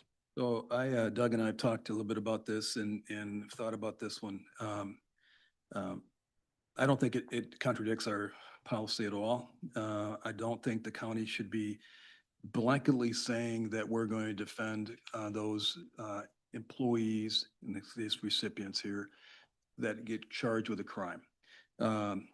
It doesn't mean that the board can't change on a case-by-case basis. That is what it's saying, and that's what was clarified to me, No, Don. it's, I just want to be clear, because we spent a lot of time on this, and I don't know whether it's 2 minutes or my 2 sections, but I want to be clear that 1B1, as I interpret it and was explained to me the last few days, is categorical that no employee who has been criminally charged or quasi-criminally charged will receive defense services. I think if the policy passes, that's exactly what it say, but it doesn't say, and it doesn't preclude the board from changing a policy on a case-by-case basis. We always have that discretion to do that. And so that is always the case. You're saying 2 things at once. You're saying that Doug, I'm sorry, I've got to give John the floor. So the policy as a general rule, no criminal defense, period. But it doesn't mean that some individual on a case-by-case basis, that matter come to the board and the board says, okay, we think under these unique situations that we want to revise our policy to provide that defense. There's the distinction. I think that we as a county should be saying, no to, we're not talking civil, right? That's a totally different negligence and, reckless, all those kind of things, those standards. We're not changing that policy. It's just on criminal acts. And I'm saying that my sense is that the county should have have a solid position on this. And that's where it stands unless someone takes it to the board for further consideration. Okay, anybody else? Jordan? Yeah, I mean, to me, the operative word there is personal. I mean, it says personal criminal and quasi-criminal consultation or defense. So to me, the difference is I'm a food inspector, I'm on the job, and someone charges me with or claims that I steal something while I'm in a restaurant. It might be a criminal charge for, petty theft or whatever it is, but I'm on the job, I would be covered. That's not personal. Whereas if I get a DUI and I'm not on the clock and I'm not on the job at all. Okay, then explain to me the difference. It was explained the opposite, that there is no Yeah. situation. By who? If you could hold for just a minute, Doug. I know. And Jordan, do you want another minute? And I'm going to have Doug Van Essen come up, or Ron, if he'd like to take a stab at it. But go ahead, Jordan. No, that's just, to me, there's a difference between personal, criminal. I agree with you, defense. but that is not the way that clause has been explained to me. Then I would love to hear that clarification. Me too. John made that clarification. Doug Van Essen? In the history of Ottawa County, it has never provided criminal defense for an employee charged criminally for an act that occurred in the course of that employee's performance. We have had deputies. The most recent instance was the Grand Valley shooting, where that deputy was charged criminally for the discharge of his weapon accidentally. In that case, the union covered his defense. In the Patrick Leoya situation in Grand Rapids did not provide the criminal defense services for the officer. His union contributed to that. The city did not. So this is not a change. Ottawa County has never indemnified its employees by providing criminal defense services if they're charged with a crime. So that would be something entirely new. To Commissioner Teeple's point, you could decide that on a case-by-case basis. My partner represented the Michigan State's president and took over on behalf of the president in the middle of her criminal case from her privately retained attorney. He took over her defense. Michigan State decided in the course of that investigation or that criminal prosecution that the charges were so tied up in potential civil liability that it was important to represent the president in the criminal liability. So you always have that opportunity to stand in, but this is stating to our employees, you should not expect as a standard course of action that Ottawa County is going to defend you if the prosecutor decides to charge you criminally for what you do. And that's an important policy, I think, to maintain. Thank you. Thank you, Doug. Commissioner Zylstra, before I come back for your closing comments, because you got okay. one more go at it. Does anybody else want to comment? Commissioner Moss? Sure. So then, should this language somehow just be improved? Because I read it similarly. It's a little confusing in what it currently says. Because it says these services are not provided, but what I'm hearing is there could be some situations where the county wants to. So I understand trying to strike a balance, but it seems like the wording might need to be tweaked. Thank you, Joe. We'll hold off on that a minute. Doug, we'll go around. Anybody else? I, Go ahead, Sylvia. I guess I'm slightly concerned with that, if that's what it means. When I look at, for instance, somebody in law enforcement and there's an accidental discharge in the course of doing their duties, but we will not provide defense for them, that doesn't seem quite right. So that particular scenario is concerning to me, especially when, you know, we're supposedly innocent until we're proven guilty. And so, I don't know, that's concerning for me for law enforcement, that they're literally out there on their own. Thank you. I guess I'll go one and then we'll come back to Doug and then we can take a vote on the amendment. My take on this one is we're switching the default switch to if you commit a crime, the default switch is no. Still may be adopted by the board, still could defend, but the default is no. You should not anticipate committing a crime and being defended by the county. We still may do so, but the default switch is no. Whereas right now, as it reads, the default switch is yes, you can count on that regardless. Well, right now, we only have a civil indemnification, civil only. We have never had a criminal we didn't have a default, indemnification yes. before. So this is just a continuation of our long-standing principle of having no criminal defense indemnification policy. All right, Commissioner Zylstra, yep, you. Can I read two things to you? Sure. In our indemnification policy for our employees, and maybe I am just not reading this correctly. It says, in its discretion, the Ottawa County may furnish an employee or officer of the county or any funding unit with legal defense through counsel selected by the Ottawa County, Michigan Insurance Authority. And also in the county's separate discretion with payment of judgment, fines, penalties, settlements, and any other expenses actually and reasonably incurred in connection with an actual or threatened civil, criminal, administrative, or investigative action, claim, or proceeding brought against such employee by reason of being an employee or officer of the county or funding unit serving at its request as a member or representative of an entity outside the county. Our indemnification policy for the insurance authority reads, the authority has the power to identify a person who was or is a party or is threatened to be made a party to a threatened, pending, or completed action, suit, or proceeding, whether civil, criminal, administrative, or investigative, and whether informal or informal, by reason of fact that the person is or was a director, officer, employee, or agent of the insurance authority against expenses, judgments, penalties, fines, and amounts paid in settlement.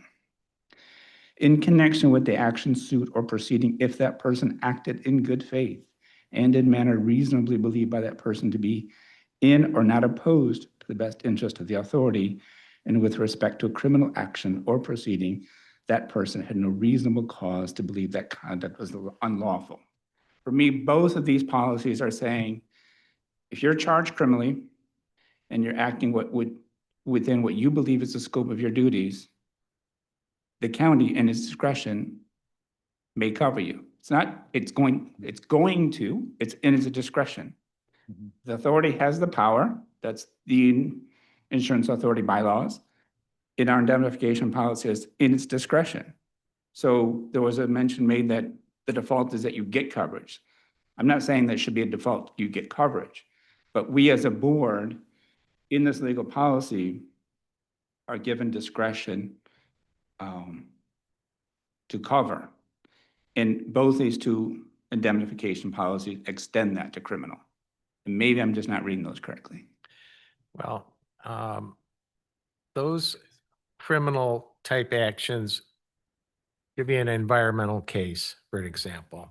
If there's a accusation that an environmental action occurred, it was an intentional dumping by an employee, it's a criminal action against the county, it's a criminal action against the officer. That's the type of individual action that is discussed in an insurance context, in the insurance industry. But when it's a personal crime that is being asserted against the individual, for which punishment could include incarceration, that kind of personal action could be a sexual assault by an employee, is not covered by that indemnification and has never been covered by that indemnification policy. Do I have one more time?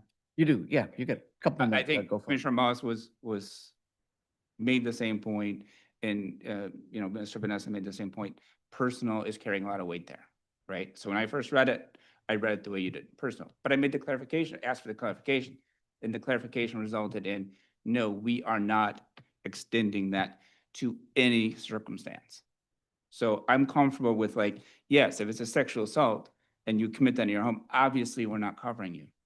But if you're doing something that's you believe is in good faith and, interest of Ottawa County in the course and scope of your duties, then we should have the ability to cover you. Thank you, Doug. Sylvia, and then John, and then Joe. Yeah, so again, just my concerns come down to, we have literally seen across our nation rogue prosecution where people are charged with crimes, that they've not committed. I'm not saying that our prosecutor is a political prosecutor, but such prosecutions could even come in from a rogue AG who's upset with Ottawa County, and so I think it's important. It's important for our employees to have this coverage because you are innocent until proven guilty. It kind of sounds to me like somebody gets charged with something and they're automatically assumed to be a criminal, no protection. So I think we also have to be careful of jumping to those conclusions as well. Thank you, Sylvia. John, and then Joe. So, Doug, I don't think those two policies are inconsistent, number one, because they both talk about the authority of the commission or the insurance authority to provide the coverage. Those are just general policy statements that says, okay, we acknowledge that the governing body has the authority to do that. Okay, so that's what those deal with. That's not the same as saying no coverage, right? That's how I read those, both of those matters. But if this exception read, the county does not provide criminal or quasi-criminal consultation or defense, and we got rid of that word personal, is that the clarification? Is that the clarification we're getting hung up on here? No, the opposite. It needs to be specifically related to criminal. It needs to be specific that these are criminal, personal. The county does not, if it's the last sentence, the county does not provide criminal or quasi-criminal consultation or defense. Is that what you were saying, Jordan? I'm just saying that to me, personal is, I'm not a lawyer, but to me, personal is in there, right? Yeah. This change says personal, criminal, and quasi-criminal defense. So it's obviously raising a ambiguity among this board, right? We got to figure out how to best use this language. Because there's uncertainty here. Yeah, I think I'm tracking with you that some of the confusion here is around not just the word personal, but something related to your scope of duties or something like that. In the situation of an accidental discharge by an officer on Grand Valley's campus or wherever it might be, in general, I would want the county to have a default position of defense. If there's actions being done in the scope of duties, that's where I would want the default to be. There's no guarantees, right? But that's the position we want to take, that, we got the employees back, or whatever you want to call it. Sorry. Yeah, Jordan, go ahead and then I think we'll take a vote on this, see where we land. And if we need to do another proposed amendment, we can do that. Jordan, go for it. While I'm not principally opposed to that, I think if we were to do that, it sounds like it would be a pretty big policy change. And it seems like something that we would want to have a robust opinion from maybe our current legal, Like Bowman. yeah, or the insurance authority about what our exposure would really be for that. Because I don't understand what you're saying. I don't think if, we're if, changing. if we're changing our default position to defend all of these circumstances, take the Grand Valley shooting, I mean, now we're taking on potentially hundreds of thousands or millions of dollars worth of legal bills and legal defense and potentially settlements because we're admitting to the public and anybody who would potentially charge our employees, Ottawa County is going to pay. So I think it's, instead of just rushing into this and say, yeah, we'll cover you, we should probably do a study or let our insurance authority discuss this and say, do we have the money to do this? Can we do this? And what is it going to cost? Because it's not just as simple as us saying, we back the blue, let's cover all of our, it doesn't matter what they do if they're on duty. I just think it's a big change from what we've done historically and it warrants a further discussion. So I'm not comfortable making that change right now, right here, personally. Oh, God, Jim, would you like to? Jim has not spoken yet. Jim, by all means. Jordan, thank you. Sit here and just wait for my moment, but Seize the moment. I am probably okay with this section as written, but I'm trying to find a way to satisfy some of the concerns that have been raised. And I wonder if something could be cobbled that the county does not provide such services to recipients except at the discretion of the Board of Commissioners aligned with policy of the insurance authority and the county indemnification policy. Some kind of language that would. Jim, I think you're probably heading in a direction that we're going to go. If you guys wouldn't mind, let's take a vote on this as amended. And then I think we're going to be fleshing out another amendment. Okay? If you take roll on the amendment. Yeah. The please motion do. is simply to return to the status quo, which says criminal and quasi-criminal prosecution legal services provided by the prosecuting attorney, which is basically just a statement of fact. So in my mind, if I may, returning to the status quo lets us have that discussion about what our policy should be. Okay, take the roll, please. Mr. Juritzma? No. Mr. Barry? Barry, I'm sorry, no. Mrs. Medema? Yes. Mr. Moss? Yes. Mrs. Brody? Yes. Mr. Zylstra? Yes. Mrs. Wenzel? Yes. Mr. Kyers? No. Mr. Bonema? No. Mr. Teeples? No. Mr. Bruger? No. Motion fails. Okay. John? I think Jim was good. So maybe Jim, you want to bring yours again? I don't know if I would add all the end, but in the exception, except if the board votes otherwise. Yeah. Okay, we'll try and maybe shorten that a bit, but use the language which is in red, as I guess we refer to that as the amended section, ending with the county does not provide such services to recipients except at the discretion of the board in unusual circumstances. Okay. So we've got a motion. Is there a second? Could the motion just be the first part of that Sure. at the discretion of the board? Yes. Unusual circumstances gets a little. All right. Okay. Generally, Yeah, you're right. Generally do it. Generally do it. Yeah. Just simply Support. at the discretion of the board. Okay. So what he's saying is the Amendment. I'll second that. Okay. So the motion as presented, if I can read this, would be so that under this section, item 1 would read personal, criminal, and quasi-criminal consultation or defense, period. The county does not provide such service to recipients. Say it now, Jim. Except at the discretion of the board. And the board would be the Board of Commissioners. Board of Commissioners. Okay. All right. Jordan, you good with that? Yeah. For your second? Okay. Discussion. Jim, are you good passing? Because you did make the motion, then we can go around. That's my motion. Okay, sticking to it. All right, Doug, Commissioner Zylstra.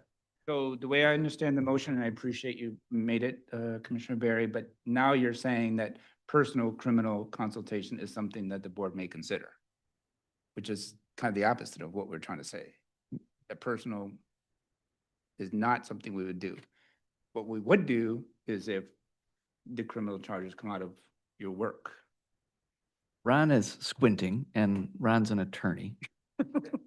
I, Attorney is squinting, I kind of go to the attorney. Ron, what are you? Well, no, I'm hearing Jordan say we don't want to have a presumption that we will always provide a criminal defense. I'm hearing Doug say we have historically never done it. I thought we were just trying to not necessarily adamantly didactically say we will never do it, but in general, we are not going to provide criminal defense for personal criminal allegations, but we reserve the discretion in an exceptional circumstance. That's what we're saying with this motion. If that's what the motion says, Is I'm that what getting I- a lot of nods. Right. Yeah. Jim, so Jim, you made the motion. Is that what your intent was? Ron, are you suggesting specific language there or? I'm saying that's what your language says. Okay. Yes. Can I just ask what personal means? Let me give it to Jordan a minute, Doug, and we'll come back to you. Jordan. think you raised your hand. I think actually either way that you interpret personal still applies, right? If personal means you're on the job, or if you commit some crime at 4 a.m. at home, not on the job, we're not going to defend you, but we could if we wanted. I would just adding the word discretion allows just that. You guys can make that determination on a case. Got it. And we can still, this doesn't preclude us from fleshing out more of a policy. I guess, for sure. I mean, it is wider than our current indemnification policy, but if that's the direction we want to go, I guess it's fine. You good, Doug? Yeah. Doug Zylstra and then Joe. Doug Van Essen. I was only going to say, I think this is the perfect compromise because you don't want to go beyond that. And the reason I say that is because when there is a potential criminal charge overhanging the employee, there is a real problem between management and that employee, which is why the unions provide defense, because the employee will not respond to management when they're trying to figure out what happened. And there's a statute on that, or a case on it. The case, I can't think of the name of the case itself, but that becomes a real problem. So if you don't have the general rule, you don't provide it, you're going to have the county's lawyer telling the employee not to talk to the sheriff about what happened, so that administratively they can deal with it, or any other department head. So this is why, generally speaking, municipalities stay out of criminal defense and they rely on unions or other parties to do it. So I think you got the right balance here. I'll leave it at that. Joe, do you have anything? Sure. I think you were. I agree trying to with get it. Doug, and I Okay. think it's actually aligning with the historical practice. So. Say when I've got 3 attorneys in a row, all nodding, I'm feeling pretty good about it. So, anybody else? Just have the language again, please. Yep. Oh, and then Sylvia, go ahead. No, that's okay. My only additional thought would be where the part where we're talking about the board would consider. Like personally, I don't think the board should probably be considering what you do at home or when you're not on the job and you might be personally, charged with something. But in the scope of your work, then I think the board should be considering those things. So I don't know. Which case we'd likely vote no, I think. If right? it was at home. But yeah, so we could completely leave it out or we could make that clarification. All right, let's vote on that one. I guess we'll do language one more time. We should make sure Renee has it. I don't know what the language was in the thing, but I said maintain language and add clause language except at the discretion of the Board of Commissioners. At the very end. Okay, let's do a roll call. Mrs. Wenzel, Yes. Mr. Moss, Yes. Mr. Zylstra, Yes. Mr. Kyers, Yes. Mrs. Brody, Yes. Mrs. Medema, Yes. Mr. Drewitzma, Yes. Mr. Teeples, Yes. Mr. Bonema, Yes. Mr. Barry, Yes. Mr. Bruegger. Yes. Motion passes. All right, thank you. And I believe, hey, we got one done. All right, good deal. Resolves 95% of my issues. There you go. Good. 95% solved. Doug, I think you indicated that you have 2 additional amendments. No. Yeah, so let's find out all the Roman numerals here. It is section 6. Let me find how to get there. That Roman numeral 6? It's, no, it's under Department of Legal Services, A, B, C. No, it is just section 6.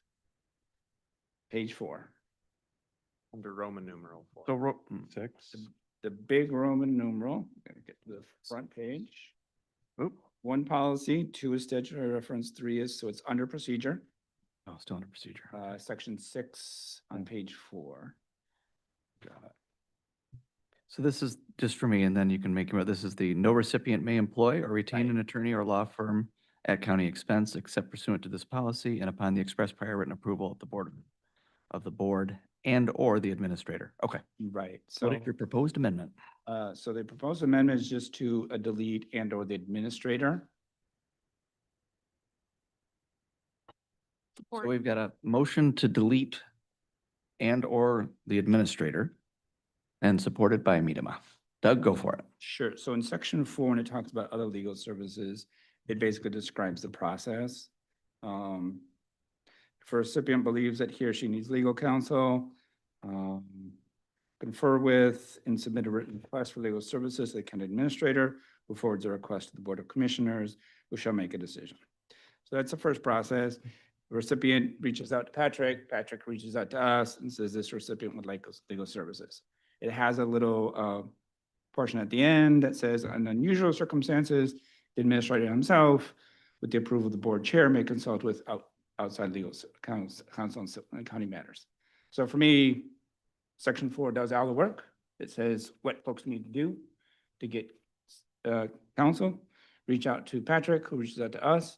And if Patrick himself needs emergency services, he reaches out to the board chair, who I assume would reach out to us eventually to pass that. Section 6 just seems redundant. Okay, thank you, Doug.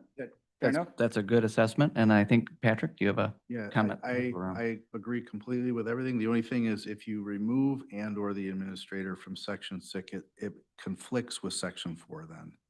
Explain to Because, me how. because 6 essentially says there are no circumstances in which the administrator can hire outside counsel. And 4 gives those unusual circumstances where I'm consulting with board chair to do so. So if you take it out of 6, 4 says I can do it through the board chair, 6 says I can't do it at all. Okay. I guess that's fair enough, but you understand my point that this is contradicting in some sense section 4. I understand your point that section 4 may not be complete, but section 6 is fairly directly contradicting section 4. Patrick, hold that thought a minute. And Commissioner Moss. Yeah, I think it's ironic you're both saying that it conflicts and kind of looking at it from the opposite section. So it does seem to kind of conflict. I mean, what if 6 just said, no recipient may employ or retain an attorney or law firm at county expense, which I think is the point of 6, except pursuant to this policy and upon the express prior written approval. Of whom? Of whom? Well, that's in number 4. Should it's The approval is Saying through the policy, as long as it's consistent with. right, which is worked out in number 4. pursuant to the policy as described in number 4? Well, not just I think put they actually, period. I think they actually address different things because number 6 says you can't employ or retain an attorney. Without the board. And 4 says this is how you can. No. Number 4 is the process, right? Yeah, it says. And how, 6 says you can't do this unless you have permission. Number 4 says this is how you can do it. yeah, I think number 6 is critical I and it could just end with a period after written approval. prior written approval. Number 6 gives me the impression that it's trying to say an employee can't just go out and find their own attorney and then come Right. back to the county and tell us what you did and now we have to pay for it. Right, We'll have that's to avoid that. important Right. to avoid that. So looking to our county administrator and our attorneys. For an- 6 right after policy. Yeah. Just put a period. This falls back to four. Can you say that again? I agree. Right after policy. Recipient may employ or not by an attorney or law firm, a county except pursuant to this policy. That's fair. Period. Okay. That's fair. So we've got a friendly amendment from Doug. The gallery. Who made, from the gallery, who made the original? I think Doug, you made the original motion. Allison seconded it. I can amend my own motion. Yeah, if you would. So, no recipient may employ or retain an employee, an attorney or law firm at county expense, except pursuant to this policy. Allison, you're good with that? Good. All right, I'm seeing nods all around. Let's do a roll call, if you would be so kind, Renee. Mr. Barry, Yes. Mr. Juritzma, Yes. Mr. Zylstra, Yes. Mr. Bonema, Yes. Mr. Moss, Yes. Mrs. Wenzel. Yes. Mr. Teeples. Yes. Mrs. Rhodey, Yes. Mr. Kyers. Yes. Mr. Bruger, Yes, Mrs. Medema. Yes. Motion passes. excellent. And I know you have one more, Doug. I Yes. don't want to take up more time, but I do appreciate you giving me this time. So, under the prior model of this policy, we had a fairly direct relationship with our legal counsel. Obviously, we're making some adjustments here. Prior, the board hired counsel for the county. We're obviously removing the term corporate counsel altogether. Yeah, I think this policy is a fundamental shift in that relationship. Not entirely in favor of it, but it is what it is. One thing I want to make clear. What's your motion, Doug? Okay, sure. Add to section 1 after the existing Department of Legal Services language. The Director of Legal Services operates under the supervision and direction of the county administrator, who is responsible to the Board of Commissioners for the work product, conduct, and performance of the Department of Legal Services. Can you say where we are again, please? Section 1 after the existing Department of Legal Services language. What do you? This is what do you- section 1 policy. Okay. Simply describing more about What this do you want, department. what do you want to do? This 1A? Sure. Well, if the chair will allow me to expand on that, I will. Well, I wanted to get the motion on the table so that we could discuss it. What is the motion? Yeah. I can repeat the motion. The Director of Legal Services operates under the supervision and direction of the county administrator, who is responsible to the Board of Commissioners for the work product, conduct, and performance of the Department of Legal Services. Where are you adding that? That's the question. Adding to section 1 after the existing Department of Legal Services language. So where it says, the county has established the county Department of Legal Services to provide internal legal services to all recipients, blah, blah, blah. This is just the next sentence. Okay. So after civil matters? So on page 2. On page 2, Oh. 1A. Okay, thank you. Yeah, that was. And sorry I rushed you, Doug. I just wanted to get to the section so we knew where you were No going. worries. No All right, worries. so page 2, section 1A. Currently reads, the county has established the Department of Legal Services to provide internal legal services to all recipients, subject to the exceptions identified in section 1B of this policy. All legal services provided to recipients by the county must be provided through the Department of Legal Services. Right, And okay. then you want it to The say, next sentence would read, if the motion passes, the Director of Legal Services operates under the supervision and direction of the county administrator, which we've already confirmed in our job description, comma, who is responsible to the Board of Commissioners for the work product, conduct, and performance of the Department of Legal Services. okay, there's a motion made. Is there a second? Support. Okay, seconded by Joe. And now go for it again, or So, officially. like I said, I totally respect the direction we're going here. Again, not personally the direction I like, but it is what it is, and we are a board working together. But we've had a lot of discussion about this, and Commissioner Rhodey has been very helpful in helping me articulate my thoughts at times, and I appreciate that. My concern is maintaining some level of accountability, and when we talked about that with having a direct relationship with counsel, And under this new structure, we, in my opinion, we won't have that as much. We won't be hiring corporate counsel. We definitely won't be firing corporate counsel. Patrick will be hiring the director of legal services. We won't be able to fire that person. Only Patrick will be able to do that. So the director of legal services will operate under the supervision and direction of the county administrator, which I totally get. But then, you know, concurrent with that, the administrator is then responsible to the Board of Commissioners for that position, right? I just want to make sure that we're losing some directness, we're losing some direct lines of, you know, communication responsibility, but I don't want to lose everything. And I hope, I mean, it's not, I hope you understand what I'm trying to do here. I'm not offended at all by that. Okay. I would just add that that is true of every department. head. Right, but I just, David is not here, and David does a great job, but I think that our Director of Legal Services is maybe for us a little bit different than Facilities Director, right? So I know that you will view them equally. You know, I hope you see that for the board. We're losing something, in my opinion, but I don't want to lose it completely. I want to make sure that, you know, have that, maintaining that, in a sense, that direct relationship that we had that we'll no longer explicitly have. Does that make sense, Joe?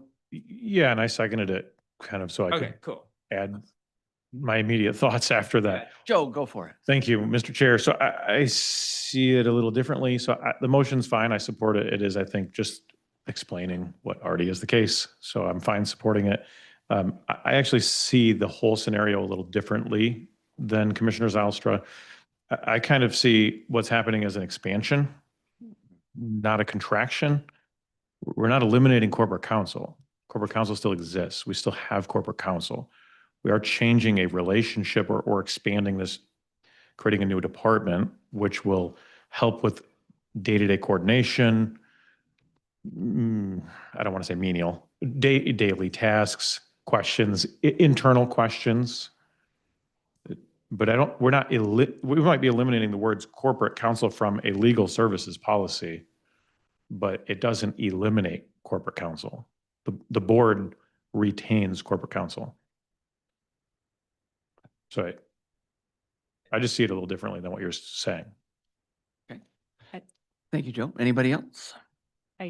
I guess I would like clarification on that, like which, like what is the case with that? Because I believe that what Commissioner Zylstra, and forgive me if I'm putting words in your mouth, but No, you're better at speaking my own words than I am, so. but I believe that what some of us fear that we will miss is the ability to go to corporation counsel as we've historically known it with our questions.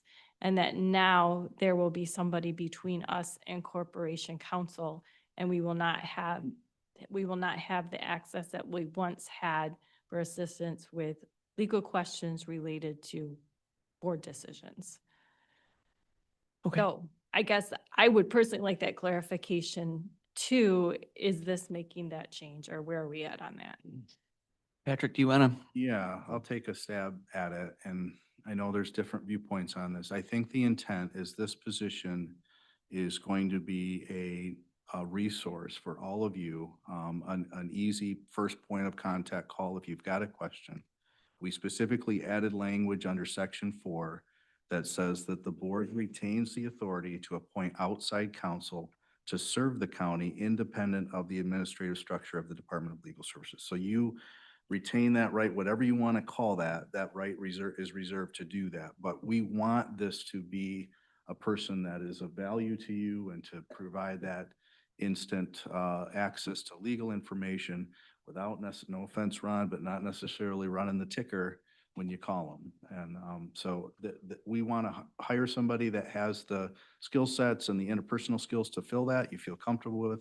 But if there are situations where you feel like we need an outside opinion, that is in this policy. Okay. Good. Jim? I was just going to say, I mean, I think it's having legal, having that attorney position that's under the direct supervision and I can't remember all the specific language of the administrator who was responsible for the performance and conduct of that person. To the board, he's responsible. I mean, I think that's self-evident, but if putting that language in there makes people a little more comfortable with it, I guess I'm okay with it, but doesn't seem necessary to me, but. Okay, I'm getting some nods around. John, do you have any, as far as adding that language? I think the discussion about what this position is has been thoroughly discussed by this board. I call the question. Okay, Great. so, motion to call the question. So, wow, we haven't done this yet. We need to take a vote on calling the question. Let's do a roll call. Mr. Moss, Yes. Mr. Kyers, Yes. Mr. Barry, Yes. Mr. Bonema, Yes. Mrs. Brody, No. Mr. Zylstra,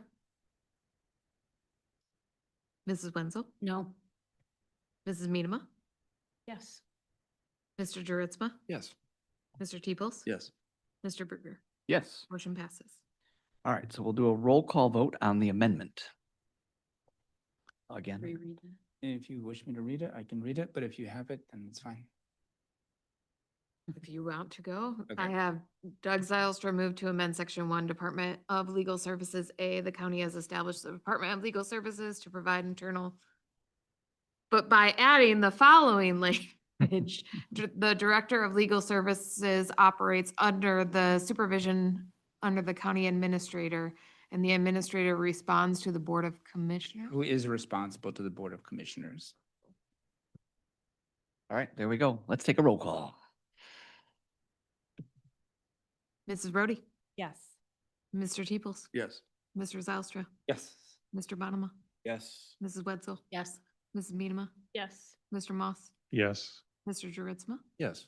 Mr. Kyers, Yes. Mr. Barry, Yes. Mr. Bruger. Yes. Motion passes. All right, so now we're on the original motion, which is to approve the revised legal services policy as amended for the first reading. Promised I only had 3, but I have a super small one.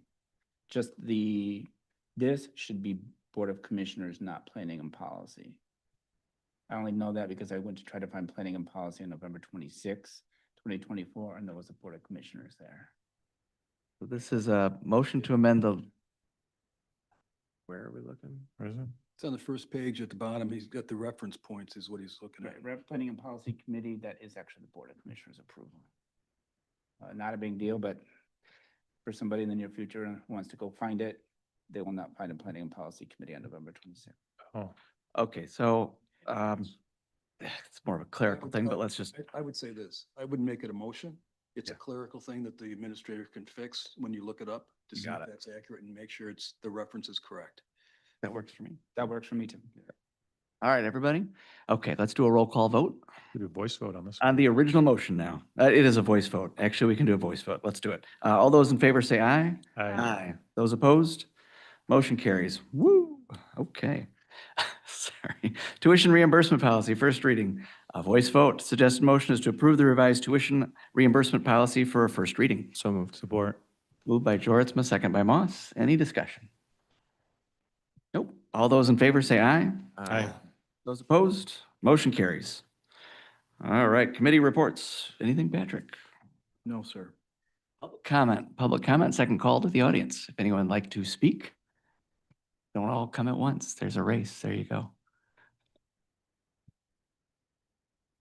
My name is Michael Kuras. I live in Spring Lake Township. I wasn't planning on making a comment today, but after listening to the last hour and a half discussion about policy, first and second reading, let me observe that you have far too much detail in your policy documents. You have hired a county administrator to carry out your policies. I am almost certain that if you convey to him what your policy preferences are, he will carry them out. If he encounters an ambiguous situation, he will come back to you for clarification. You are spending a lot of time doing his job. Thank you. Thank you, Michael. Is there anyone else? Come on up. Good evening, Chair Bruger, Vice Chair Kyers, and Commissioners. My name is Russ Boersma, and I'm General Manager of Aero Waste. I have lived in Holland Township in Ottawa County more than 25 years and currently also serve on the Holland Township Zoning Board of Appeals. I previously lived in Commissioner Bonema's district and recently moved and now live in Commissioner Jortsma's district, still within Holland Township. I have served on many terms on Ottawa County and Kent County Solid Waste Planning Committee. I also currently serve on Ottawa and Kent Materials Management Planning Committee, which is working on update both counties' solid waste and recycling plans. I would like to thank the commissioners for their public service on the board. I know that the role is not as always glamorous as it appears on television, and the matters that come before this board are broad, complex, significant, as tonight's agendas demonstrates. I'm here today to comment on the solid waste financing ordinance. My concern about the ordinance appears primarily focused on generating additional revenue. For 40 years, Ottawa County has collected solid waste fees from landfill through host agreements, and now there's a stated need to collect more. However, it's unclear how much more would be collected or exactly how the funds would be used. While the ordinance mentions several general programs, it does not include a budget or specific details identifying the need for additional funding. The ordinance also repeatedly references the support of the solid waste management plan, but our materials management planning committee is still developing the plan and the actual needs are not known yet. While developing this plan, we have discovered Ottawa County already meets or exceeds many of the state recycling requirements. Last year, this fee ordinance was brought to our Materials Management Committee for discussion and input, but before we could discuss it, we were told that it was no longer go through our committee and would instead go directly to the full board. In addition to concerns about what this ordinance would finance, there should also be an annual public report showing how much was collected through this fee and how those funds were spent. If we, as in Aero Waste, pay this fee on the county's behalf, we would have to pass this cost onto our customers, your constituents. This fee affects every resident, business, manufacturing, and construction container in the area. It could even appear as a separate line item on our bills labeled Ottawa County fee. And when customers ask about the charge, we would need to be explained to it clearly and show where the fees are being spent. As I mentioned, this board handles a wide range of issues and decisions. Commissioners cannot be expected to be industry experts in every area, which is why advisory committees exist.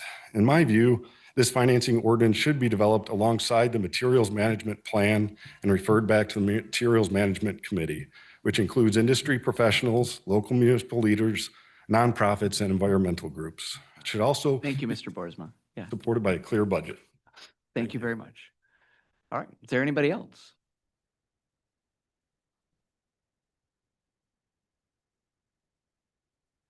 Good evening, Commissioners. Becky Patrick Allendale. I'd just like to say Aero Waste does an awesome job with trash services because they're picking up my trash tomorrow, and I'm serious about that. They do an awesome job. Having said that, however, I do need to offer a different perspective than what the gentleman just gave you.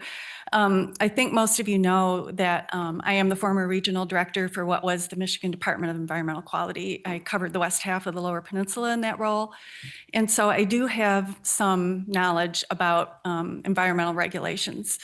And when I saw the ordinance that you're going to be discussing tonight, I understand the need for an ordinance because you are required by the state of Michigan to develop a materials management plan that contains an enforceable ordinance, which means that you will lay out your regulations for materials management in the county. There needs to be a mechanism to enforce those regulations. 100% agree with that. What I would urge you, however, though, is to take a closer look at the regulations for determining a fee. That is a completely separate statute. You, the Board of Commissioners, have the authority to set that fee. It is not the purview of the Materials Management Committee. I applaud you for consulting them. I did that regularly in my work. We convene work groups of all the interested parties, and I think you should do that. But the decision is yours alone. It is not the decision of the Materials Management Committee. Thank you. Thank you, Ms. Patrick. Is there anyone else? All right, seeing none, we'll close the public comment. Additional business, item 11, discussion on the solid waste financing ordinance. Nice segue into that. The optional motion we can do if we so choose to, after a little bit of discussion, was the intent of this one. So Patrick, would you care to lead us off on discussion? I guess not really. I think it's pretty well laid out. We have a lot of information in the packet on this. And as you know, we have a legal opinion regarding this matter that we have the author of that opinion available should you decide to go into closed session and have this discussion. And Joe, I'll come over to you, and I'm sorry, Patrick, to put you on the I spot. was wondering if there's anyone online. Oh, is there anybody online? Sorry. Mr. Chair, there is no one joining online. Excellent. Thank you for looking out for that, Joe. For online. I'll start out just to help out with the discussion. Just from a procedural standpoint, this is on as a discussion item tonight because the Planning and Policy Committee, hold on, we're in May, April. So in March, the Planning and Policy Committee forwarded this to the Board of Commissioners as a discussion with a recommendation that it be a discussion item. It was placed on the agenda, but at the last, well, within a few days before the agenda came out, excuse me, it was intended to be on the agenda, but a few days before the agenda came out, Waste Management reached out to me and requested an opportunity to sit down with myself and staff. Staff scolded me for having done that because they had sat down with Waste Management 2 other times, or a number of times before, I believe it was 2, and felt that the opportunity had been extended and it had been passed on. Or let's say this, input was offered that did not pertain to the ordinance, would be perhaps a way to put that. I agreed that however, I agreed that we should sit down with Waste Management, have an opportunity to sit down and have a discussion with them. Patrick and I met with a number of their employees and attorney, 2 of which spoke earlier this evening, or 1 did. And they offered some very helpful, constructive input on the ordinance. The input that they offered, I believe by and large was implemented. That is in the redlined copy that everybody received this evening. So that's the background there. In addition, we have a legal opinion from Attorney Mike Bogrum on our authority to implement this ordinance should we so choose. And if we'd like to go into closed session to discuss his legal opinion on that, that's been the advice that we've received from Mike to do so. There you go. There's the background. How do we go? Now, Joe, you're nodding. Do you have anything? Yeah, okay. Sure, yeah. Yeah, go for it. My first comment is super short, I think. I appreciated the legal opinion. I think, John, you were the one who requested it maybe, so thank you. It made sense. I personally don't need to go to closed session specifically just to discuss the legal opinion. I thought it was very, straightforward. I appreciate receiving it. But at least for now, it's almost 9 o'clock and I think I'm all set. I don't need to. All right. Yeah. Yeah, John, by the way, go ahead, John. Just want to throw in another set of facts everybody's aware of. About 4 o'clock this afternoon, we got a letter, an email from Waste Management. We're critical of the ordinance. And so if we're going to go into closed session, that would be part of the conversation we would have associated with that. My understanding is, just like we heard in public comment, that this is not an issue for the Solid Waste Committee. This is our issue that we have to resolve, right? But to the extent that there's going to be closed door sessions, we can take into consideration the comments from Waste Management that came in an hour and a half before, or just before this meeting began. I just want to make sure we're all aware of that. All right, did everybody have Allison, go I have ahead. a question regarding what Commissioner Teeples just said. So yes, I saw the email that came in, but would our legal counsel actually be ready to address that? Because currently we received information from Mike Bogren, and I don't know that that's covering what you just shared. So I guess I thought we were just considering going in, talking about what we had an opportunity to review. And that's what I'm prepared to take a vote on. I'm not prepared to take a vote on anything that came in addition to only an hour and a half before this. Yeah, I just don't want to speak for Mike. Make sure we get the whole picture. So if we go into consider in the closed session, I'm sure we'll discuss it, but whatever. Yeah, a little background, sorry to add to that. We did receive as Commissioner Teebles pointed out at the last minute, an opinion from Waste Management's attorney. I was Wasn't an frustrated. attorney, it Was it, wasn't- oh, it was just Waste she's Management? marketing. She's Okay, marketing, right? just marketing. Yeah, I think so. Yeah, it was a bit of a surprise to receive it at the last minute. We did, however, forward that on to Mike Bogram just prior to the meeting. I believe he had an opportunity to do initial review of it, so he could share his opinion on it in closed session if we so chose to do that.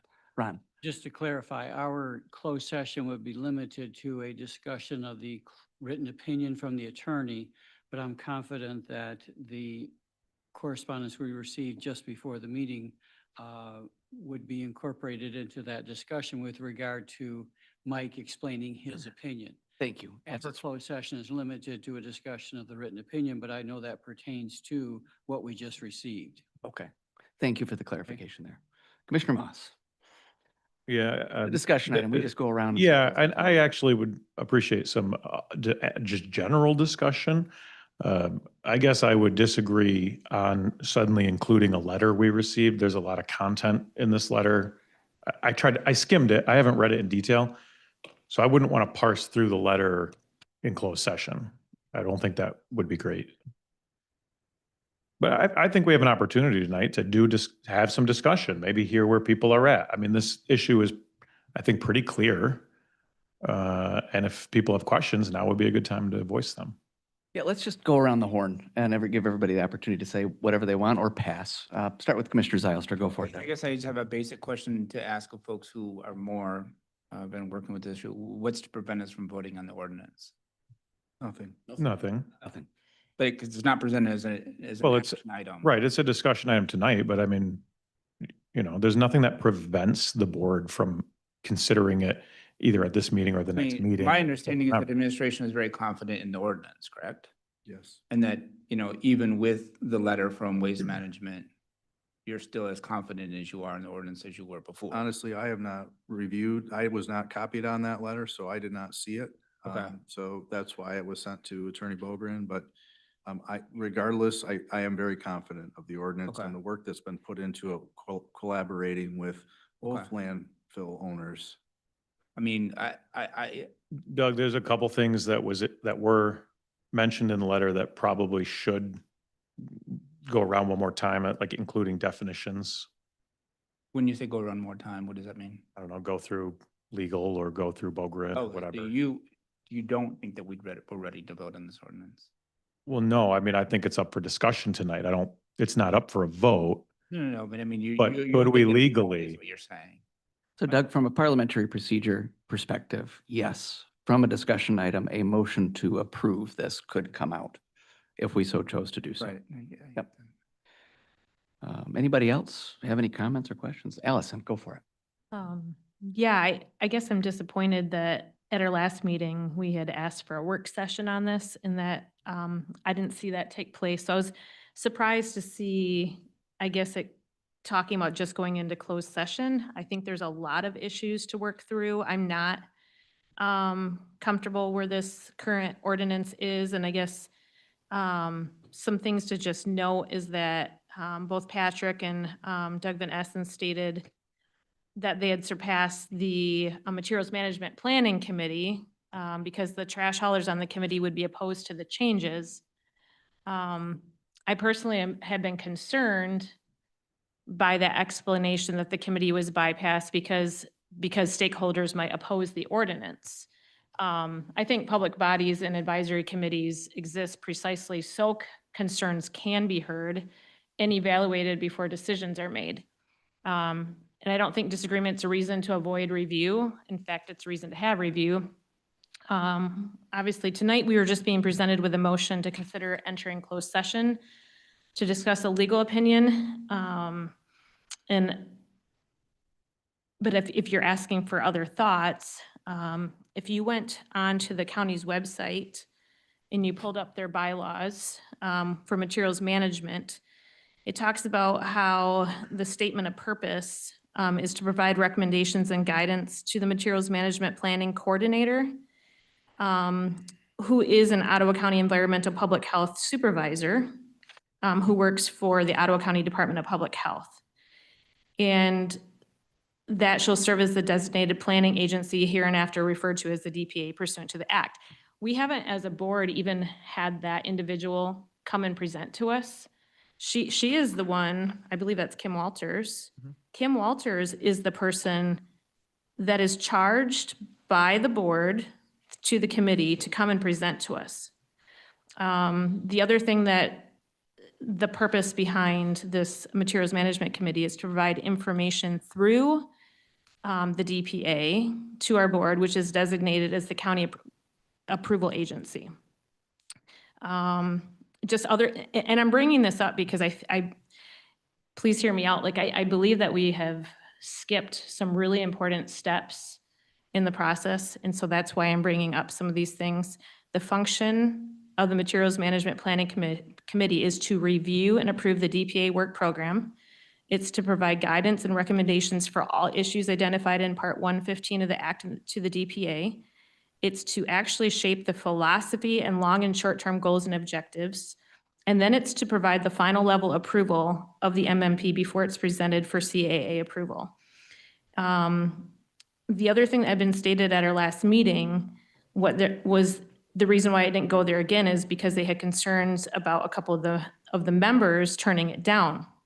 But if you actually read about the committee members who are appointed, it's intentionally laid out by the state of why these people are serving. So there's a representative of a solid waste disposal facility, a representative of a hauler, a representative of a materials recovery facility operator, a representative of a compost facility or anaerobic digester operator, a representative of a waste diversion, reuse, or reduction facility operator, a representative of an environmental interest group, an elected official of the county, an elected official of a township within the county, an elected official of a city or village within the county, a representative of a business that generates and managed material, and a representative of a regional planning agency.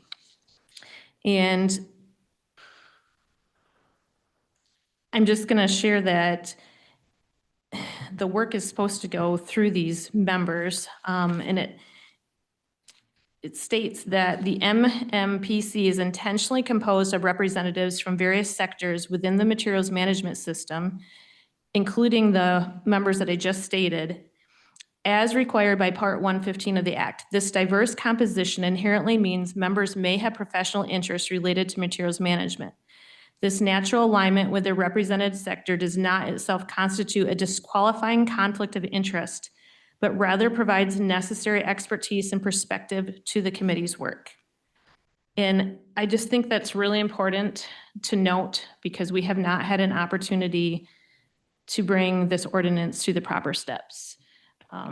So I would like to see this ordinance go back to the Materials Management Planning Committee.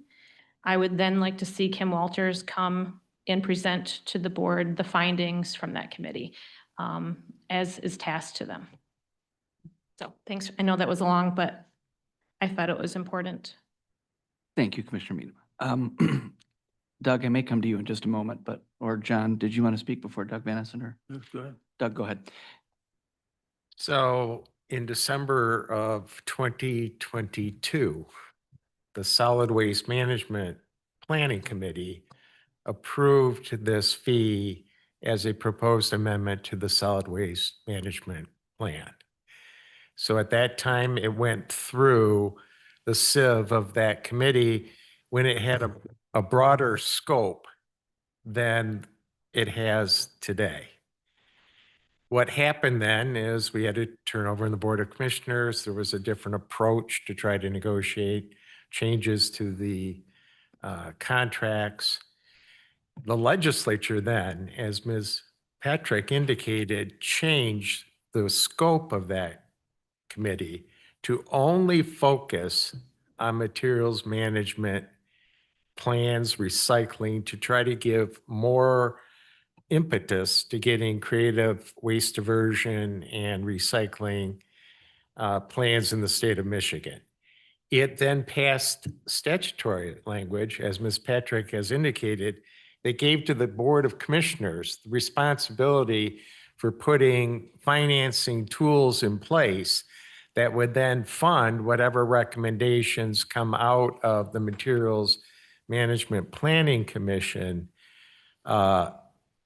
at some time in the future. So what this is doing is addressing a financing tool that will be in place that the board can use as part of its evaluation of whatever plans they come up with, as well as the household hazardous waste planning program, and significantly our landfill legacy costs. So I would agree with Ms. Patrick that this is now in your hands. It has gone through that committee when it had a broader purview. We also brought it back in ordinance form for their input, and we have received the input from the landfills and anyone else that wanted to provide comment over the last 2 years.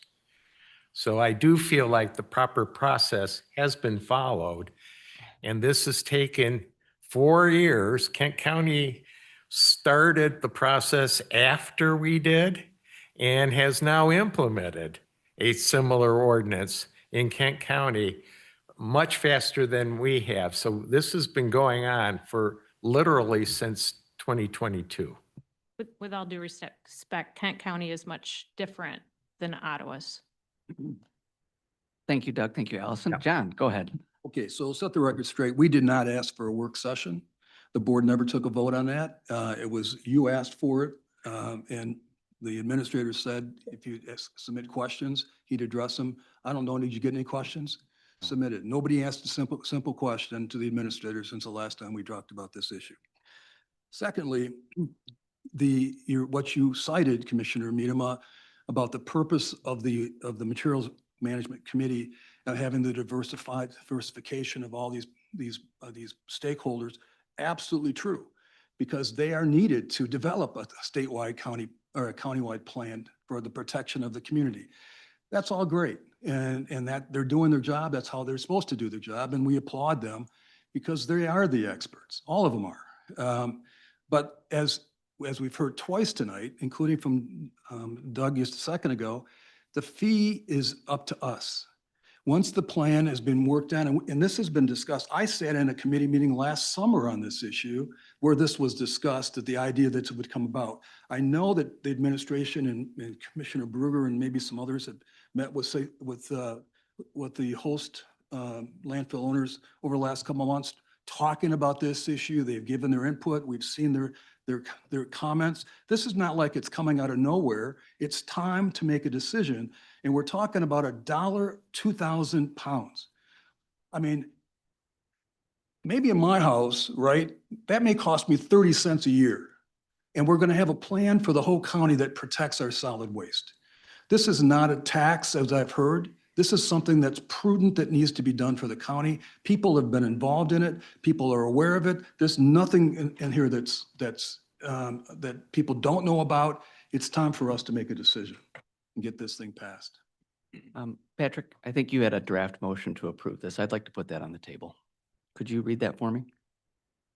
Do you have it, Brian? Okay. The draft motion that was to go in. So we have prepared a resolution, should that have been a decision to come out of closed session, with a motion to approve that resolution. Okay. We can provide that to you if you'd like to see that. I would like to vote on this. Well, we haven't even seen the resolution. I've got The resolution essentially encapsulates the whole ordinance. So you're making a motion to amend the agenda at this point then?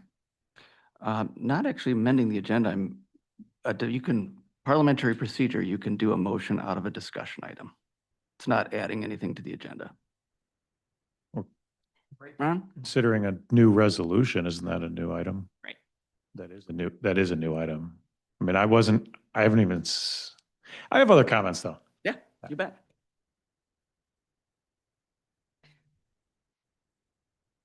So is that on the table? Because I have some things I'd like to say. Well, I'd have to Okay. formulate my motion and we can vote it down, but here's the idea. I just want to get this moving. Waste Management and a number of individuals have done a brilliant job of stalling this over the course of 4 years. And as Commissioner Teeples pointed out, I'd like to get this done. So I'm going to put the motion on the table. We can vote it down. It will be, if it does get voted down, it will be a motion on the next month's agenda. So the motion is to approve the resolution recognizing the solid waste management needs of Ottawa County and adopting the Ottawa County Solid Waste Financing Ordinance to finance those needs from landfill users with a scheduled implementation date of October 1, 2026. Would anyone care to second it? I have other comments. No one's seconding it, so the motion dies. Okay, all right. Seconded by Doug. Okay, so I'm definitely voting no on the resolution tonight as it's 10 pages and I haven't read it. But my comments are totally separate. So I think we have a timing issue here. I've heard a couple comments like once this plan is worked on and this ordinance would fund recommendations. We do not have the recommendations yet, and we don't have the plan yet. If I could provide some background, I've been on the MMP, committee, and it's actually doing its job very well. The members are highly active. They're professionals in the community. They really care about the process. They show up to meetings. They take time out of their day to leave their jobs and to come to the county. We have a meeting tomorrow. There's emails back and forth. It's a highly active committee with great members. They have good working relationships and they're very thoughtful. The plan is not done, and as it was stated during public comment, it is going to take a long time, and the committee's still working on it. There's been a lot of discussion on, what the plan will entail. The county is already meeting a lot of the requirements, which is very good news because it will essentially reduce the overall cost of whatever is implemented. But we don't know exactly what the plan's going to entail. There's probably more discussion of that tomorrow. The plan will probably take another, I guess I don't know exactly, 6 months to a year to finalize. Counties are taking a long time to do their MMP plans. You can ask Kim and she'll verify it for you. And that's normal. We've known that for the last, several months. So I don't want to approve, and I don't think we should approve a financing tool right now when we don't know what's going to be financed, first of all. I think it's good that it's been drafted and then redrafted and updated and now there's a version, but there's nothing pressing that would make us do it tonight, especially with no review or just limited review. So that's my first comment. I think timing wise, we're out of order. We should let the committee finish the plan first. Got it. So you're echoing Commissioner Miedema's sentiments from earlier. Yeah. Right. Well, no, I'm saying the committee should. Which committee? Sorry, the Solid Waste Committee or the? MMP. Yeah. Materials management. Okay. Yeah. Yes. So that's what Commissioner Miedema was saying, was that they should be able to weigh in. I believe. Is that right? Yeah. Okay. Well, not that they should weigh in and not that they should set a fee, Okay. but part of the work is to determine the cost. What is in the plan? What are the items? How much is the household hazardous waste costing? Will it be expanded to a couple other locations? What is the potential budget? We don't know yet. Okay. Got We're it. kind of guessing. And perfect, Joe. Yep. I just want to ask Patrick or Doug, my understanding from staff is that in this 4-year process, there are a list of things that need to be funded. And that's why there is a little bit more urgency than what you have said or what has been led, but you may not know that. And so, yeah, Doug, if you would Yeah, let us know. absolutely. We currently have a plan, a solid waste management plan in place. And it has a household hazardous waste program, which we have in place. That program needs presently wash stations and water. It is not OSHA compliant. We have urgent capital needs this year so that our employees are not exposed to hazardous chemicals without OSHA requirement standards and facilities met. We also have legacy landfill costs. Now, 40 years ago, this board made a decision to get out of the landfill business, right? Had it not done that, we would have had, like Kent County, we would have had licensed landfills with liners. All of the waste of Southwest landfill would have been pushed into those liners, and we would not have the $3 million capital costs that we have for a purge and treat system now. The costs of that upgrade in liners and pushing that trash into the lined landfill facility would have been borne by the landfill users through the tipping fees that would occur. That's how Waste Management enforced their upgrades. That's how Kent County has enforced their upgrades.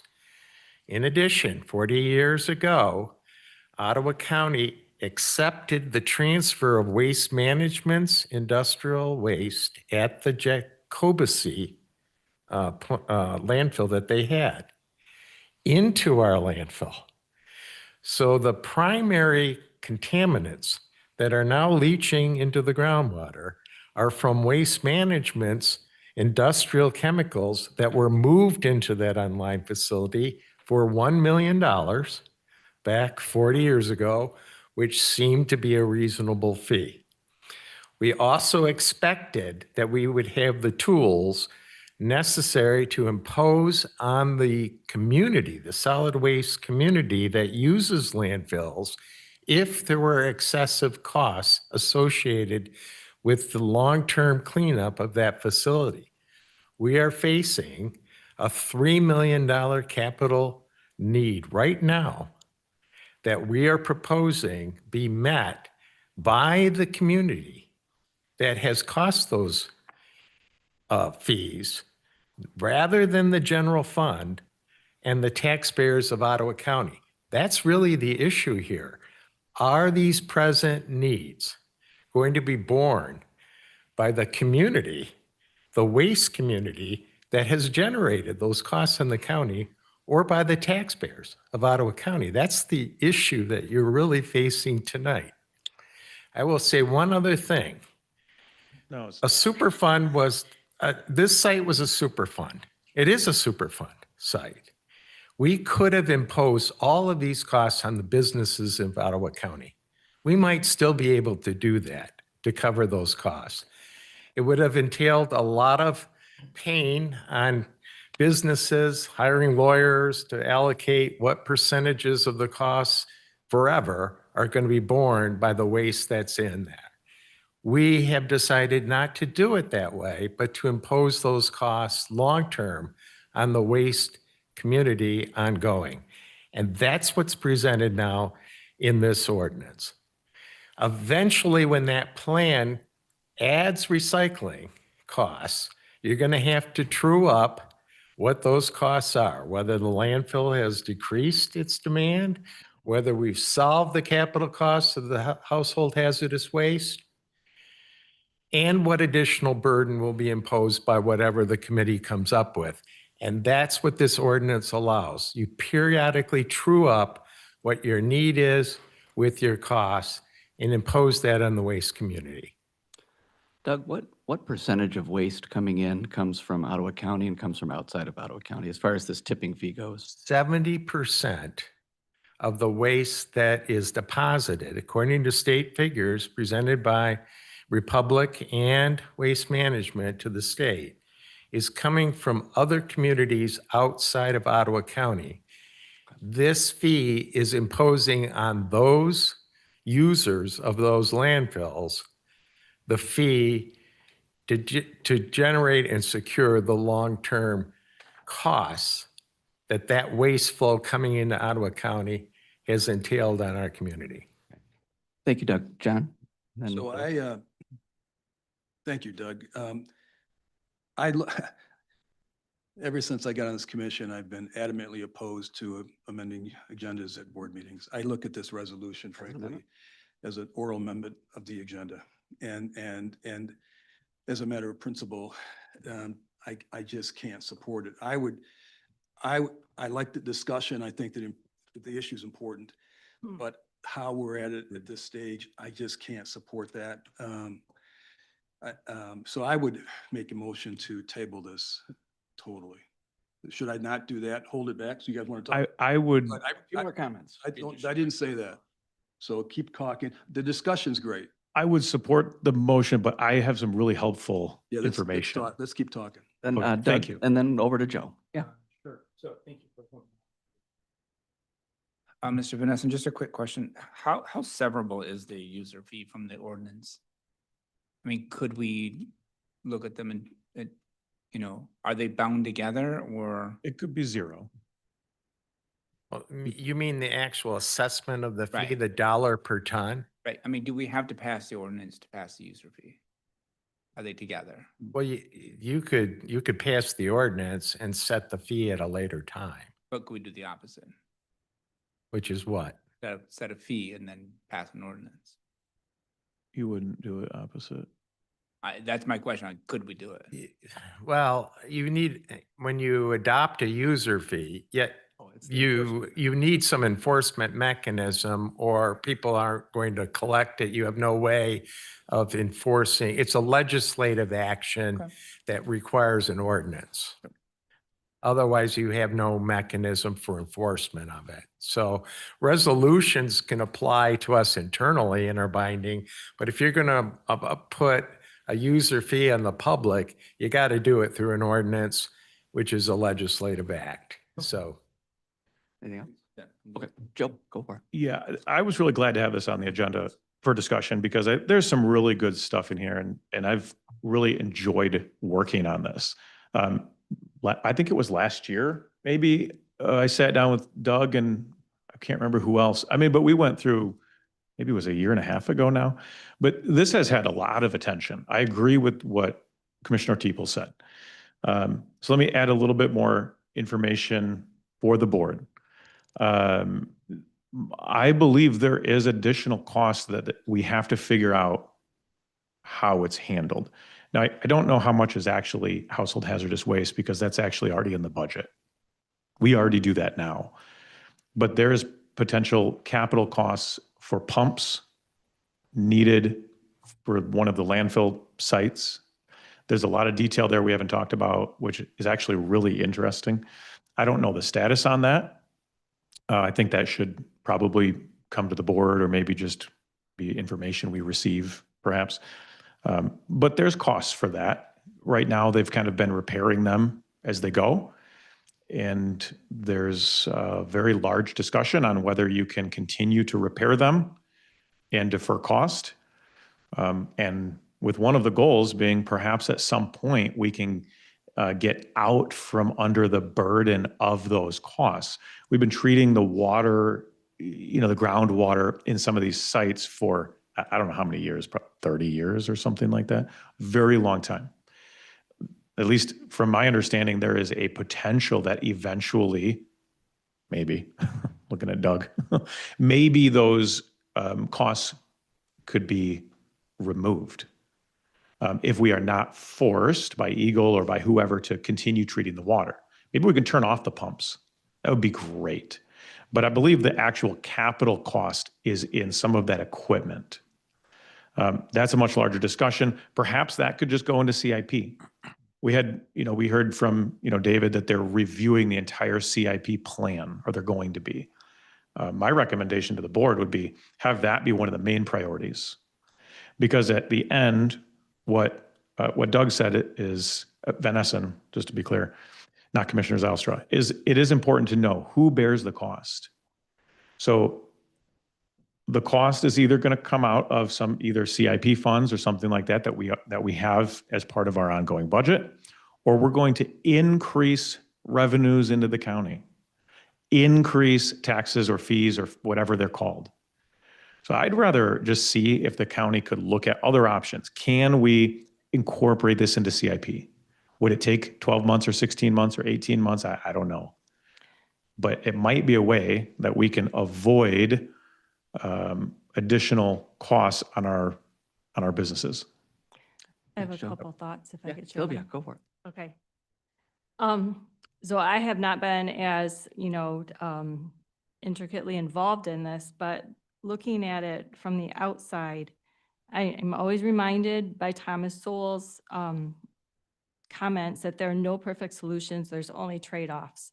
And so I guess I just want to mention possibly some solutions and some trade-offs here, and why I believe we should not be rushing this quickly, throwing this on and trying to get us to approve this quickly tonight. So I think it's a little bit perhaps timely that we got our county audit with our financials today. In fact, this was passed around to everybody. So on page 12, we're talking about the need for some funds to cover some capital projects here.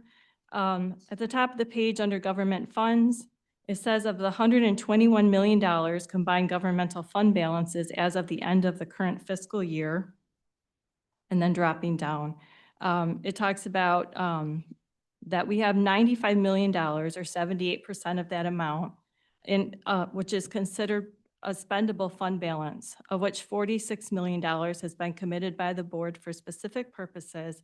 $11 million has been assigned by the county administrator for specific purposes, and $37 million is unassigned fund balance and is available for spending at the county's discretion. Unassigned fund balance represents 35% of total general fund expenditures and transfers out, which may be a useful measurement of the general fund's liquidity. So I believe last year we were talking about those same amounts, and we were told that we were above the amount established by policy to have there, and that we should maybe be looking at finding a place to put it. And so we do have some funds. It's not that we're in an emergency. In fact, we have a lot of available funds where we could use for this. If this is an urgent situation that we've got to get on top of to get some equipment in there to do something, we actually have the money, and we don't have to move to taxing our citizens and taxing our businesses in order to accomplish it. Secondly, I'd like to talk about the trade-offs of this that we were handed tonight to vote on. And so then on page 1, 2, 3, 4, 5, 6, there is a violations bureau established. The Ottawa County Treasurer's Office has been established as a violations bureau for municipal civil infraction violations. All persons who receive an appearance ticket with a proposed civil infraction fine of $100 or less shall have 30 days to pay the fine. Go down to the next section, civil and criminal penalties. Enforcement may be accomplished by civil action or criminal prosecution, along with other remedies provided by law. Civil penalties can include, but are not limited to, those authorized in Part 115. Any person shall be guilty of a misdemeanor if proven to have knowingly and intentionally violated the provisions of this ordinance, and may, upon conviction, be punished by imprisonment in the county jail for not more than 90 days, or by fine of not more than $500 and the cost of prosecution, or by fine and imprisonment at the discretion of the court, and it goes on. So my point being, it's not a minor thing to do an ordinance. And there actually are some implications of this that it could have on our businesses and it could have on our constituents. And so I don't think it's wise to hastily run into this. I understand some people have wanted this for 4 years, but I think it would be wise to just slow down. And I agree with Commissioner Miedema's request to have it go back to the committee, that we really think through things when it actually has penalties in place for our constituents if they don't abide by it. That's all I have. Yeah, Doug? Do I have And then one more Jim? shot or no? You do, sir. Well, we do have a motion. So I Yeah. noticed here that implementation is October 1. I assume that's the new budget year. And I see Karen, and I wonder if you could kind of give us your thoughts on implementation and what that may or may not mean for the budget. Sorry, what implementation may or may not mean for the budget. I see that it's October 1. So Commissioner, I can answer that. Oh, okay, cool. Yeah, so twofold is the rationale behind the October 1. One, it aligns with our budget, so we can assume the predictability from a capital planning. And to your point, Commissioner Moss, these will be presented as capital projects. They will flow through the capital plan process. The question is, how are they funded? And that's true with any capital project. The funding source should match the need in the project. So that will align with our ability to cover the cost of these capital projects. And two, it'll provide a significant amount of time for the haulers to make preparations to begin this fee. Jim? Yeah, as has been said, I understand there's some frustration. People would like to get moving on this. It's been a long time in process here. Just in terms of process, I'm not likely to vote for a 10-page resolution without having ample opportunity to read it. Yeah, this came through planning and policy recently, and my impression is we were looking at this as it's technical, highly technical in a specific area, and there's a lot of moving parts that are involved when looking at the totality of all the parts that are there. I would be open to doing a special session to just focus on this and work through it. Again, I'm not exactly sure what the sequencing needs to be with other parties that need to weigh in on this along the way. But yeah, I think we can prioritize this to make it go forward, but not tonight. Okay. Yeah. So I'll jump in for a minute and then we can either take a vote or table it or whatever we want to do. The ordinance that is before you was with planning and policy. You guys have seen it. The waste haulers, both for public services and waste management, have seen it multiple times and offered loads of input on it. So it's not a surprise to them whatsoever. They've given input, we've accepted their input, and we've incorporated it into the ordinance. So it's been a very collaborative effort. That said, being that there are a number of commissioners here who have seen this for the first time this evening, I have no problem postponing this or tabling it until the next full board meeting, which would be my intent as the chair. If you guys would like to, what's that? I think we're close. So if you guys would like to let's do this. I'll withdraw my motion. I do that. Is that parliamentary, Ron? We good? You may. Okay, my motion's withdrawn. Suggestion. Jim, if you'd like to put this on planning and policy's agenda for the next meeting, then this could end up on the full board meeting in June. Are we in June already? Oh my goodness, in June. So If you guys reviewed. we'll put the resolution on planning policy. Correct. And then out of planning and policy would come a recommendation to approve it or not. That I would be open to. Or Allison, you have made a mention that you'd like this to go back to the MMP. I don't have any interest in doing that as the chair. If you guys as a board would like to direct me to do that, I would entertain a motion for it. Otherwise, I will not be doing that. I will make the motion to send the resolution to gather feedback from the Materials Management Planning Committee. There a second? Yeah, it's good. I'll support it as the member on the committee. So I would like to hear back from them. I think they should use their voice, and then it should come back to us from Kim to provide us things that they really appreciate about the current resolution, things that they maybe have concerns about. That would give us more opportunity to weigh in with some changes that may be needed. Couple questions, follow. Yeah. Would that feedback be written or an in-person presentation to the planning and policy? And again, is this something the board would be interested in doing a special session and just to get it fast tracked? From my perspective, it would include a written from Kim, and she can obviously coordinate with legal counsel and Patrick, and then to be present to bring forward to the Planning and Policy Committee. Okay, anybody else? Alternate view, or should we vote?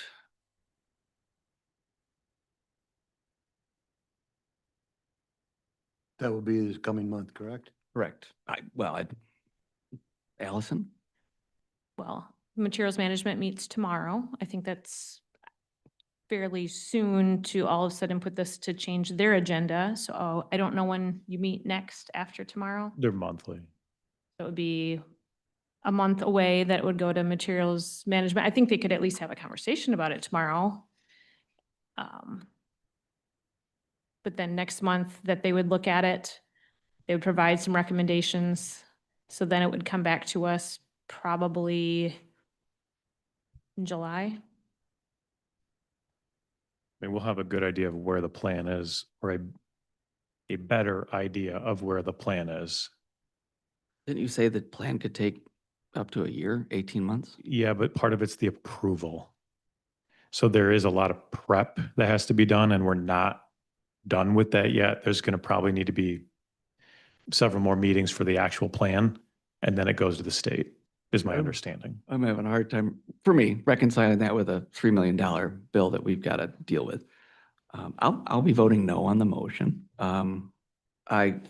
Per the attorney's explanation that statutorily, this is our responsibility as a board to take care of the fee, and it's not under the purview of waste management, I'll be voting no. It is our responsibility to pass an ordinance or any additional fee, but I think it is imperative to hear feedback so that we can make the best decision that comes before us. All right, let's vote. Roll call. Okay, what exactly are we voting on at this point? It's a motion to send it back to the Materials Management Committee for comment. Review and comment. So what happened to the original motion about sending to planning and policy? That wasn't a motion. It wasn't a motion, it was just a discussion at that point. Drew it. I withdrew my motion to approve this evening. That's all that is. That's all. And then the next motion that went on the table was, right, Ron? A motion to send this to the Materials Management Committee. Tomorrow or wait an extra month? I mean, there's a difference. I mean, like, if you guys want to look at it tomorrow and then, but still keep it on planning. There's not a great way to just change Kim's agenda. Just like this wouldn't have been fair It would to have a discussion and a vote. I don't think that popping this on materials management is very responsible either for tomorrow, but I do think that putting it on next month as a discussion item would be fair. Can't imagine they haven't known about this for a long time, Joe. You're on the board. I mean, this is 2022. probably The 4 years. the ordinance, Matter of fact, and don't talk about the landfill being, EPA is never going to give up. We know that. We've been trying for 25 years. So that's just fantasizing. So it's going to be a cost. Just accept it. Let's find a way to pay for it. yeah, but what's the cost for? Cost for contamination. What that's being paid right now, we take in like $1 million a year from the host We agreement. got to redo the pumps. We don't have cover costs for that. Well, we got $95 million sitting in the bank or whatever. Like, Guys, that's not a, this only brings in like maybe $1 million a year if we pass it like this. So this doesn't cover the 3 million. Part of it. Well, part of it, right. But I'm just saying, there's a lot more to do than just, that's going on here. I will just say, I'm not interested in anything that I can do to protect taxpayer dollars at the county level from being used to pay for waste that comes in 70% from outside of Ottawa County. I'm going to do it. So let's take a vote on sending this to the Materials Management Committee. Mr. Bonema, No. Ritzma. No. Mr. Teeples, No. Mrs. Minema, Yes. Mrs. Wenzel, Yes. Mr. Barry, I guess. Mrs. Rhodey, Yes. Mr. Moss, Yes. Mr. Zylstra, Oh, yes. Mr. Kyers, No. Mr. Bruger. No. Motion passes. Well, We got, okay, let's move on. okay. So this will go to the Materials Management Committee in June on their agenda. Okay. Make a motion to put it on the planning committee for next month, The month of June? whatever the next month is, month. July. Do you mean the next month after the Materials Management looks at it, or? We're not waiting for material management. We don't have to wait for them. They can get their opinion, but we can still put this on our agenda. I'll second that. Discussion on that? Jim can just do that. Yeah. I don't think you need a motion. He already said he would, so You good with that, I Jim? think it's a good idea. What John is saying is make sure that Yeah, we're let's keep this ball we're in rolling. support of it being on planning and policy. Okay, so this will go to planning and policy in June. Got that? Got it. All right. Thank you, everyone, on that one. What else have we got?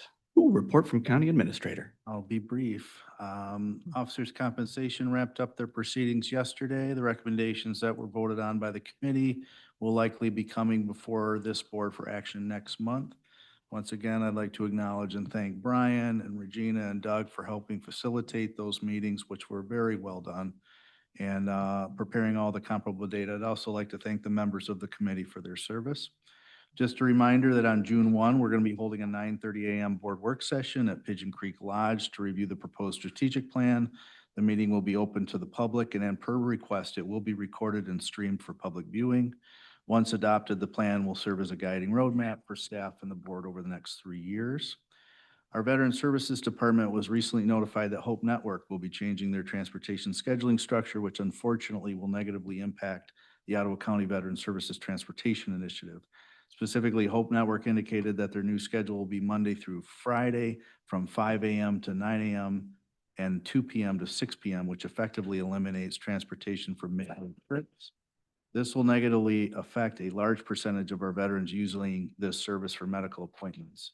The county will continue to pursue new opportunities for transportation services for our residents and veterans. One such example that we're currently pursuing right now is a discussion with Harbor Transit to extend service to Fillmore on a daily basis. The application period for the Legal Services Director closed last Friday, and I'm happy to report that we have 5 qualified candidates that were selected for first round interviews. We expect interviews to begin within the next 2 to 3 weeks, depending on scheduling availability. Knowing the importance of this position as it relates to this board, I asked Chair Bruger if he'd like to appoint representation from the board on the interview panel. And given his legal background, Chair Bruger selected Commissioner Teeples to serve in this capacity. So you'll have a representative on that interview panel.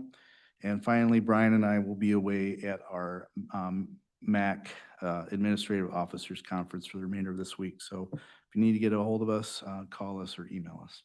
That's all I have. Thank you, Patrick. I have a couple questions, if I may. Sure. I really appreciate the updates. I didn't know of the veterans one especially, so I really appreciate that. I just have a couple follow-up questions, because I didn't see emails from you, Patrick, regarding some of the Officers Compensation Commission questions that we brought up at the last board meeting. We had asked for some information from you by email, and so I still have pretty big concerns with how 2 of the elected officials, our commissioner, our water resource commissioner, and then the treasurer, were given extra money outside of their set salaries, as established by our county's established Officers Compensation Commission. I continue to have concerns as it relates to transparency, Board of Commissioner oversight, proper process, and finding a possible legal or illegal loophole, which has yet to be tested. And so I guess a couple questions I have, because I haven't seen any follow-up from you, is first of all, do you have the MOUs for the Water Resource Commissioner and Treasurer? I haven't seen an email, and maybe I missed that. The MOUs are available. They are products of the Insurance Authority, and I would have to go through that body to provide them to you. Okay, I've seen evidence that some others have received them, and so that would was be not great. from me. Okay. It would be great if you could send them to the board. I would appreciate that, because somehow the press has them. That was not from me. Okay. I'm requesting again that you would send the MOUs to the full board. The next question I have is, I'm wondering if there really was a true need or a problem that the Insurance Authority needed addressed, as you stated at our last meeting. So for example, the Insurance Authority Commissioner wasn't Maydon, this has made been aware of discussed any at our prior potential meeting. litigation against the county from This is not Commissioner a Bush or discussion Treasurer item. Clark. And so I'm just wondering if there was evidence. Administrator Waterman, you do not have to answer these if you don't want to. He hasn't gotten back to us, so this is this is the board's opportunity to have accountability with our administrator, with our board. And so I have questions that have not been addressed This is a that we asked beautiful, for at the last grandstanding meeting. moment, because you have email and every commissioner has been encouraged to reach out to the administrator prior to our meetings. Which we put on our record, and we asked for this information. So I'm wondering, some of the questions that I'm wondering, where's the evidence that there was potential litigation against the county from Commissioner Bush or Treasurer Clark? I haven't seen evidence of that. The next one is that you shared that the insurance authority had purchased 45 acres of property in Zealand Township several years ago as an investment for the future of 231 and where phases of it might be located. And you shared that Joe specializes in land development and land-related issues and has a lot of connections, and that might be an opportunity for Joe to step into the contract with the insurance authority. But what I'm wondering about is the work that was assigned to them was that already work that was happening in the county. So for example, I went and did a simple search online, and it brought up that the Strategic Impact Department was already doing that work with the 231 project. So I'm wondering why you and Doug Van Essen told the board that the insurance authority had a problem they needed help with. So did that work transfer from the Strategic Impact Department to the Water Resource Commissioner? Like, why can I find a simple search showing that that work was already happening? Commissioner Beta, that this was addressed as a discussion item at our prior meeting. If you'd like special time with Patrick to sit down and talk about this, you're welcome to do that. Patrick, would you be willing? I would appreciate having a meeting with you about All right. this. Thank There's a lot of questions and a lot of details that I need to spend. Which we asked, to be fair, we asked this of you at the last meeting. Questions you're asking me, I've never heard before. Commissioner comment? We also asked for affidavits. We asked did for not. affidavits. Yes, we If you're going to did. speak as a board, then speak for the board, but we did not. He said last time, ask questions. No one apparently sent emails. Well, I'm sorry, but when things are shared out loud that says that we have all kinds of affidavits, we have MOUs, and we're not given information as a board, we absolutely have the right to ask our You can administrator. ask your question, ask all Commissioner, day. but you didn't ask your question, and we had this discussion last time. I asked that question 3 times. I asked for affidavits 3 times at the last board meeting. Appreciate that. There was not a directive from the board to vote to release those don't- items. Okay, And in we- addition, we those couldn't items find there's going to be no transparency with this. has nothing to do with transparency. It's Yes, it parliamentary does. procedure and Robert's rules, which we all agreed to follow. Moving on to Commissioner comment. Commissioner Moss, would you care to lead us out? Absolutely, yeah. I just want to say I appreciate the extended discussion on the solid waste ordinance. I don't want to speak out of turn, but, when speaking with Pat in the past, he had a lot of really good information. So perhaps that would be a benefit to the board. And yeah, I think that there's more work to be done on it, and I'm glad we got the time to start the process and go through it. That's my main comment, yeah. All right, thank you, Joe. We'll Welcome. ping pong across to Commissioner Rhodey. Great, thank you. So since I can't talk about this during the administrator's report, then I'm going to share a few things. Because while it's definitely possible for this board to find ways to give their friends money that that are probably legal, but maybe not be ethical, it's really not okay to rewrite history. And so I went back into some emails, which I'm quite confident our prior legal counsel wrote their legal opinion on in regards to the officer compensation matter, and just noted dates and communications that went on between officers' compensation committee members, since I didn't receive the affidavits that were requested. And so the final date where everything should have happened by was April 25. On April 26, we have Larry Jackson communicating with one of our secretaries that we need to have another meeting to change a couple of things sometime next week. So clearly changing things. He also went on and, an invite went out to all of those members where it was clearly identified that they were going to discuss and vote on changing the compensation for the Water Resources Commissioner and the Treasurer. And that was, I believe, into May already, so far beyond the April 25. There was a meeting that happened where all of the votes that were considered to be legal occurred. And following that, there's an email chain between members where they're talking about, oh, does anybody Does anybody want to take up the matter of the Water Resources Commissioner, you know, and the treasurer? So again, these are communications happening outside of a meeting, discussing whether or not they should have another meeting, which then was scheduled outside of the legal 25 days. So I just bring this up because I understand that decisions were made, and we were led to believe it was because the county was at legal risk, but there was no legal risk. There was no legal risk. And our prior corporation counsel assessed all of these things, assessed these details, and determined that this didn't happen. It didn't happen. And so there's no legal risk. I don't believe there's affidavits. I think there's an affidavit from Larry Jackson, but these other board members who are part of these email exchanges, where are their affidavits? Because it's certainly not consistent with history, with documented history. So I want this board to operate in a way that's transparent and honest, and maybe just some mistakes were made here, but it's one thing to make mistakes and it's another thing to rewrite history and to slam and defame your fellow board members in doing so. That's not okay. That's all I've got. All right, Commissioner Georgezma. Good.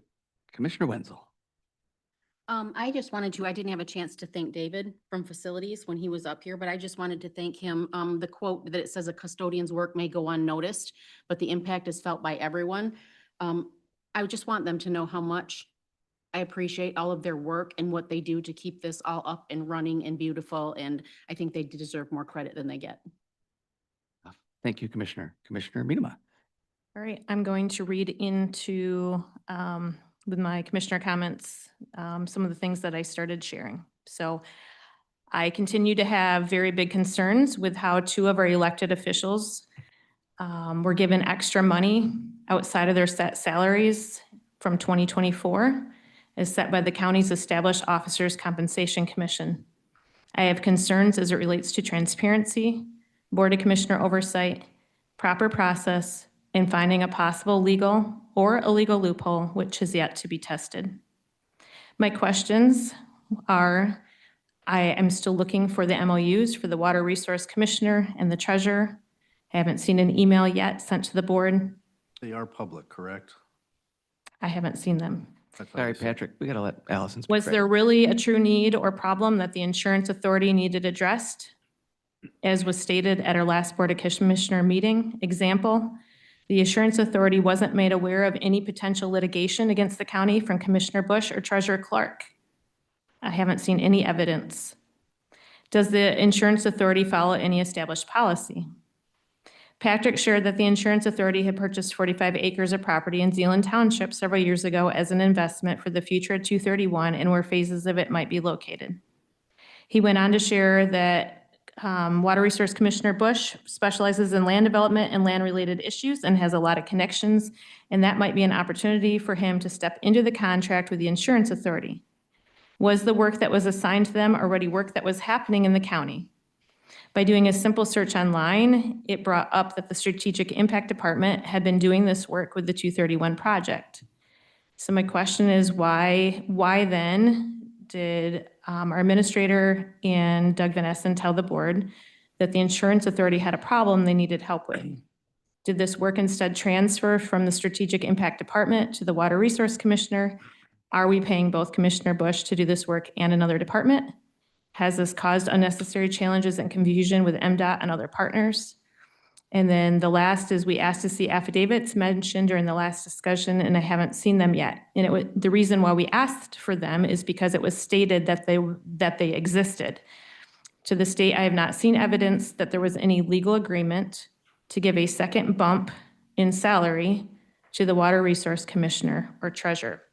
So again, just to reiterate, this is about ethics, not versus being paid fairly.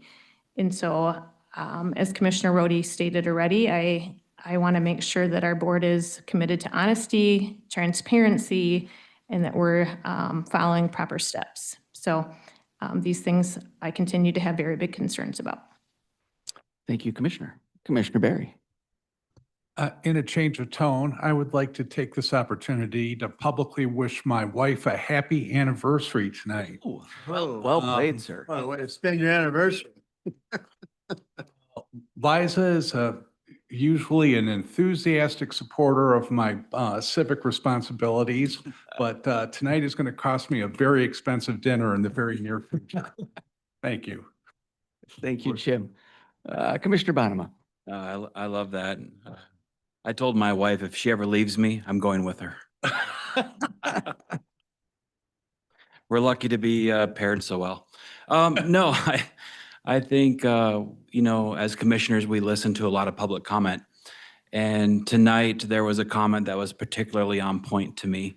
And I want to thank Mr. Cross for what you said this evening. I think a lot of us would be well served to go back on YouTube tomorrow and watch your public comment this evening and think that one through. So I want to thank you for being here and sharing that with us. All right. Doug, Commissioner Zylstra. Sure. No, I appreciate the extended work that we're able to do on legal service policy, the chair and the rest of the board, Sylvia especially.